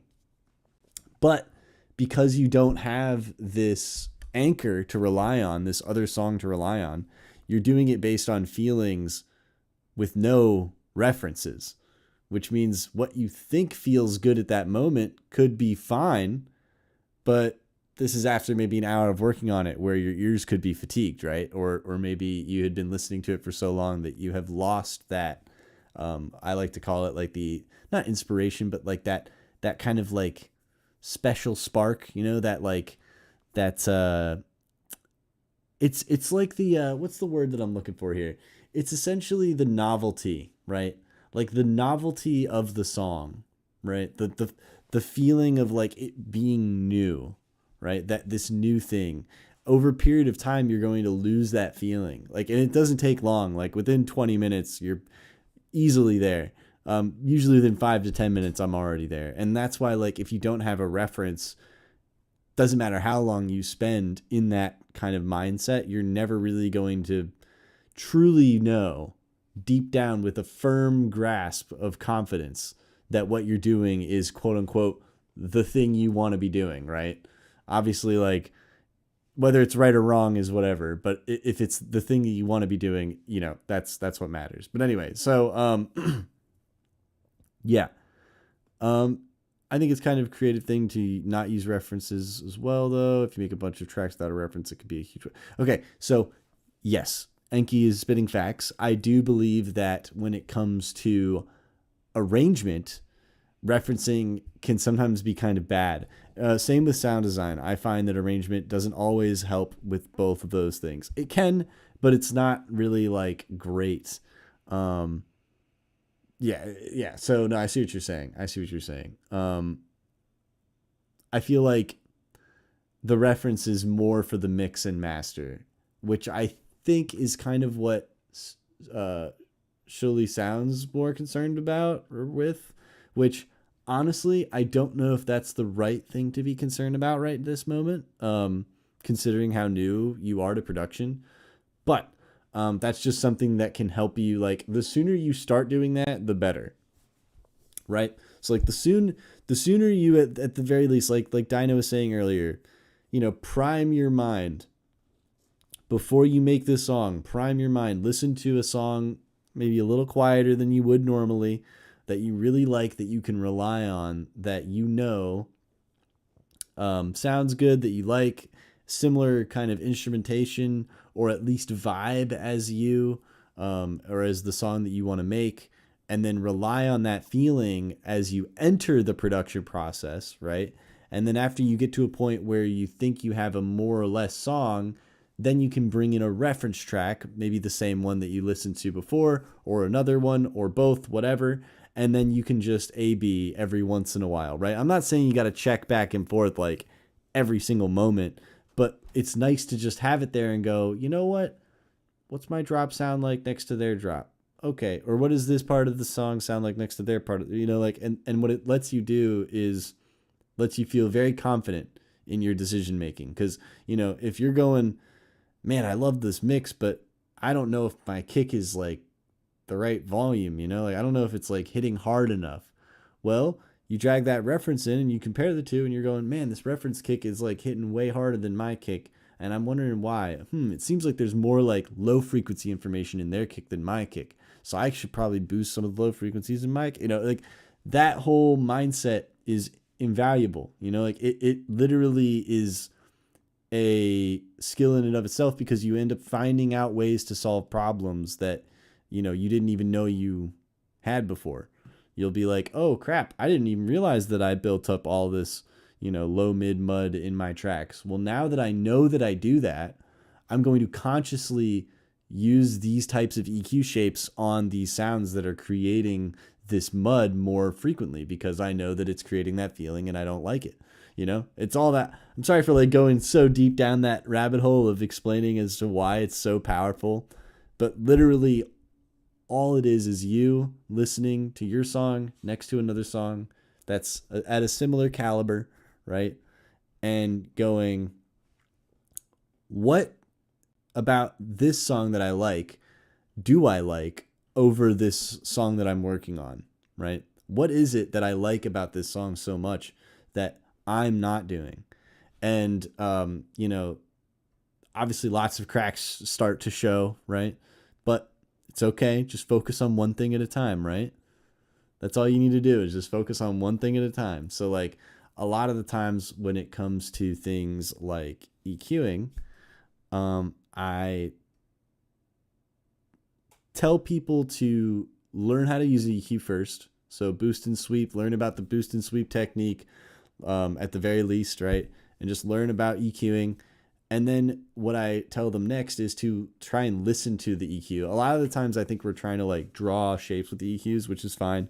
But really, you can use your ears with an EQ and which frequencies sound good and which ones sound bad. And which frequencies are the mud and which ones aren't the mud.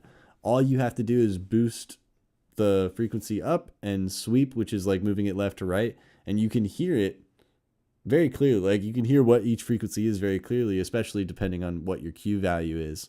And the idea here is by doing that, you can learn where all the nasty frequencies are in your instruments and how to get rid of them and where to get rid of them, right? Anyway, long story short, I know that was kind of a long-winded way of saying this, but I think you should focus on learning how to use an equalizer. Maybe look up a masterclass if you feel like you have the time. There is a masterclass.com YouTube channel that has like a 10-hour, 9-hour EQ video or something. But if you don't have that amount of time, at the very least, look up an EQ video that goes over the boost and sweep technique, or at the very least, the fundamentals of an EQ to kind of like really understand how to use it. And just start practicing with it, right? Or at the very least, use it all the time. Even if you're not fully understanding everything, right? I think it's better to at the very least get the experience of the usage of the EQ to understand what it does, how it feels, right? Like what it means to have a higher versus lower Q value, what it means to have a higher pole versus a lower pole, right? Like what are all of these things that I'm saying, right? Those are the things that you should start looking into as a beginner, because it's fun. EQs are cool and they'll help solve these problems for you. But yeah, that's kind of it. I mean, Dino answered everything else. I just wanted to go over that aspect of this production journey that we are on, because I find that the usage of the tools that are there, it's hard, right? Like understanding how to use an EQ is not a super easy thing to understand, right, at first. And I know it's complicated, but there's a lot of really cool resources out there. I mean, I do one-on-one teaching, so if you ever want to learn how to deal with any of this stuff on a one-on-one basis, just hit me up. But in general, you can also just do YouTube stuff. You can do all kinds of research with regards to EQing, right? But it's not so much compression that's the issue here. It's EQing, I would say. And yeah, I would focus on that when it comes to your production process. But dude, yeah, as Dino was saying, the level ups are crazy. Super, super cool. I like how your arrangements are really complex. Like, they're really unique and interesting. I guess now it's all about, like I was saying, right? You know, you basically have the Grand Canyon there in front of you. Now you just have to like find your glasses, you know? So that's basically where we're at, I think, which is great. So, yeah. Yeah, dude, just always feel free to DM me. You're chilling, bro. But yeah, thank you for your track. That was a cool bed bug vibe. That was... I liked the picture and the vibe with the lyrics and stuff too. It was, the theme was great. I think the theme you nailed, which is always fun. All right, we have one more, everyone. The last one for the evening, and it is none other than the man, the myth, the legend, Enki. He said he was gonna hit us with some Scambient tonight. Yeah, I'm looking for his questions. Here we go. All right. Well then, without further ado, let's jump right into this.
Wow.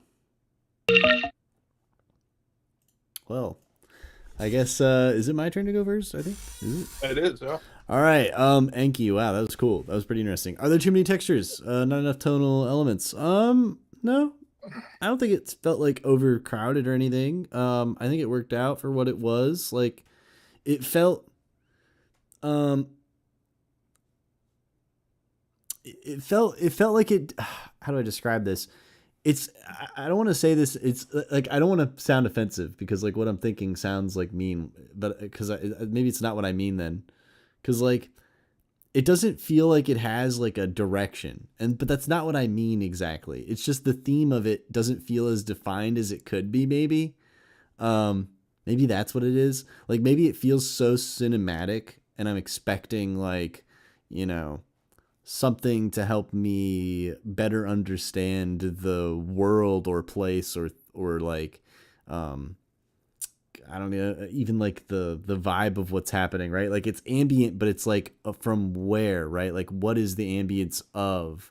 And I'm not really like grasping anything specific, right? But here's my point, right?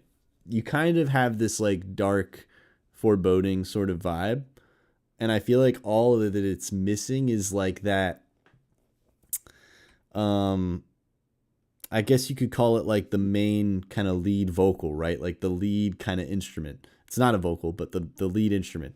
I feel like if you had like a mid bass or something like anything like that, just to help just carry like the energy, the more like memorable energy, right? Like the motif energy, all that kind of stuff, like the energy that's meant to be like more the memorable aspects of your song, right? If you can incorporate more of that into this sort of a vibe, I feel like you've got like a fucking perfect song, because this is like a really, really, really great ambient energy, but it lacks that like character. So yeah, I feel like having some kind of like a lead instrument, whether it's a mid bass or anything really that kind of helps define the character of the track would be awesome. Because yeah, I think that this ambience is great. It reminds me of Vorso again. I think a good one, if you're looking for a reference, is, well, maybe not. Vorso is probably good enough, actually. If I think of any other ones, I'll keep thinking. But anyway, long story short, I think that the textures are fine. There's definitely enough tonal elements. I think that you should definitely make this into a like something, deeper. If it was up to me, okay, all right, no, I am gonna drop this artist. If it was up to me, I would say Sixis would be a reference that you should use, because For sure, yeah. Sixes, Mamushku, and White Bear. yeah, like that energy. Yeah. I think with this atmosphere, you could totally go that direction with ease. Like as far as the bed for the instruments to lay in, right? Like all of these like lead instruments, like you've got the ambience here. Like it's exactly what they want to feel like cool and epic and awesome, So yeah, that would be my recommendation as far as like what to transition into. But if you want to do Deep Dark Wub or Azalea Future Garage, that's fine too. Oh, here, I got you. Sixis. There you go. That's the one that I was thinking of. But White Bear's another one. White Bear is pretty straightforward. But yeah, you can look into that whole realm of music. But yeah, definitely, I think that style of, it's almost like, well, Sixis is almost like a drum and bass. I guess it's like, what's the foghorny drum and bass called? I forget what it's called. Fuck. But anyway, long story short, I think it would work really well with this type of ambient sound. Third question. Do you get the vibe of the upset? So I've actually never seen Stranger Things. Is that bad? Yeah, I've never either. Is that bad? Okay. All right, cool. I'm not alone. All right. Well, we've never seen Stranger Things. So, maybe not. No, I don't get that. I don't get that vibe. The vibe that I got,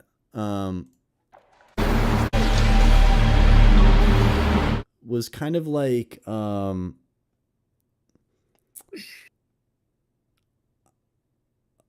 can't believe I'm about to say this. Like Fast and the Furious vibes. You know what I'm saying?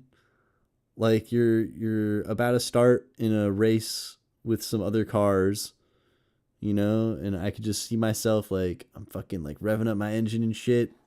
It's fucking raining. Got all these other tools I gotta race. Trying to bring home this bread. Feed the family. You know what I'm saying? And then I just like some heavy ass basses going off in this general time period, right? And then of course, like at that point, the the gates or whatever could start opening, and everybody starts revving their engines even more, right? Very cinematic idea here, right? Like, but that's kind of like what I envision. I got the summoning of Cthulhu and other Lovecraftian nightmares. Okay. But, I think it's because of Vorso's style too. Vorso has like he's got cars like on all of his shit, so I think that's why I think of Cars. It's kind of like another one that's similar for me in that regard is Jaws. Jaws is another one where like whenever I hear the name Jaws, I can only think of Cars. Or whenever I hear his music rather. Yeah. But anyway, those are my answers, dude. This is a fucking crazy song. You nailed it. I think the ambience is perfectly complex and it sounds really good. So the ambience is there now. I guess, yeah, what do you want to do with it? That's up to you, right? But yeah, what do you think, Dino? You could add a tonal element, like a lead, like Magda was saying, but you don't have to. It doesn't need it. Should you transition to Deep Dark Web or Azalea Future Garage? You could, but you don't have to. I like the direction that that Magda was saying you could go. You could go into like a White Bear side up or like a 180 roller 6s like dark drum and bass halftime kind of thing. Just depending on what tempo this already is. So yeah, you could, but you don't have to. This is, if you ask me, this is a complete track. This is print it, send it, it's done. There's nothing I would change to this. Do I get the vibe from Stranger Things? I don't know. I've never watched Stranger Things. But I know that I can't use an arpeggiator without being accused of being a Stranger Things emulator anymore. I know that much. Yeah, you can't use a fucking Jupiter 8 preset with an arpeggiator on, or else you're fucked. So yeah, I don't know. I like this track. There's and it's funny you mentioned you did this 2 years ago, because something that I find is it's like I've been telling you to use like thunderclaps and all that kind of stuff as your bass element for a few weeks now, and I can hear that you have that kind of like orchestral timpani thunder kind of stuff going on, and that's cool. I'm surprised that you did it so long ago and you moved away from that for some reason. And I hope you can move back into it. Now, if you wanted to take this in a 4/4 direction, an easy way to do that is to use a MIDI click sidechain, and then like slowly increase the amount of sidechain to where it eventually like reaches full suck, and then you have a drop, and then you can just bring in a kick on that sidechain, ducking. That's an easy way to make this rhythmic. Add convert it into that, but I wouldn't, man. This is a sick like a sick 2.5 minutes. Yeah. Anyway, what do we do on Sundays and Thursdays, Magda? I guess we make music. I don't know. I'm just kidding. We flock flip, bro. I guess we didn't flock flip last Thursday, but we didn't. There wasn't enough people, but the Sunday flip was crazy. It was great. Yeah, no, I guess a bunch of fucking potheads there. I guess so. It was like 4:20 and it was Easter and shit. Yeah, I mean the big thing is Thursdays 9:00 Eastern Standard Time. Every Thursdays and Sundays, flock flip, come through, come make some music, come get better at making music more quickly, all that kind of stuff. Yeah, what else? Anything else? Thank you, Dino. Thank you, Magda. Appreciate you. We might get some of the guests back next week. Who's looking forward to a Colin Feef? Anyone here miss Colin? I miss Colin. Yeah, man. Yeah. Let's see if we can get Colin. Could be back. fun. That would be a fun Feef. I'm always game, bro. Yeah. Well, it was fun hanging out. Thank you all for coming through. Obviously, like and subscribe, share it with your friends, all that kind of fun stuff. All right. Let people know about Feef. If they don't know, let them know. All right. Yeah. Catch you guys next week. Peace.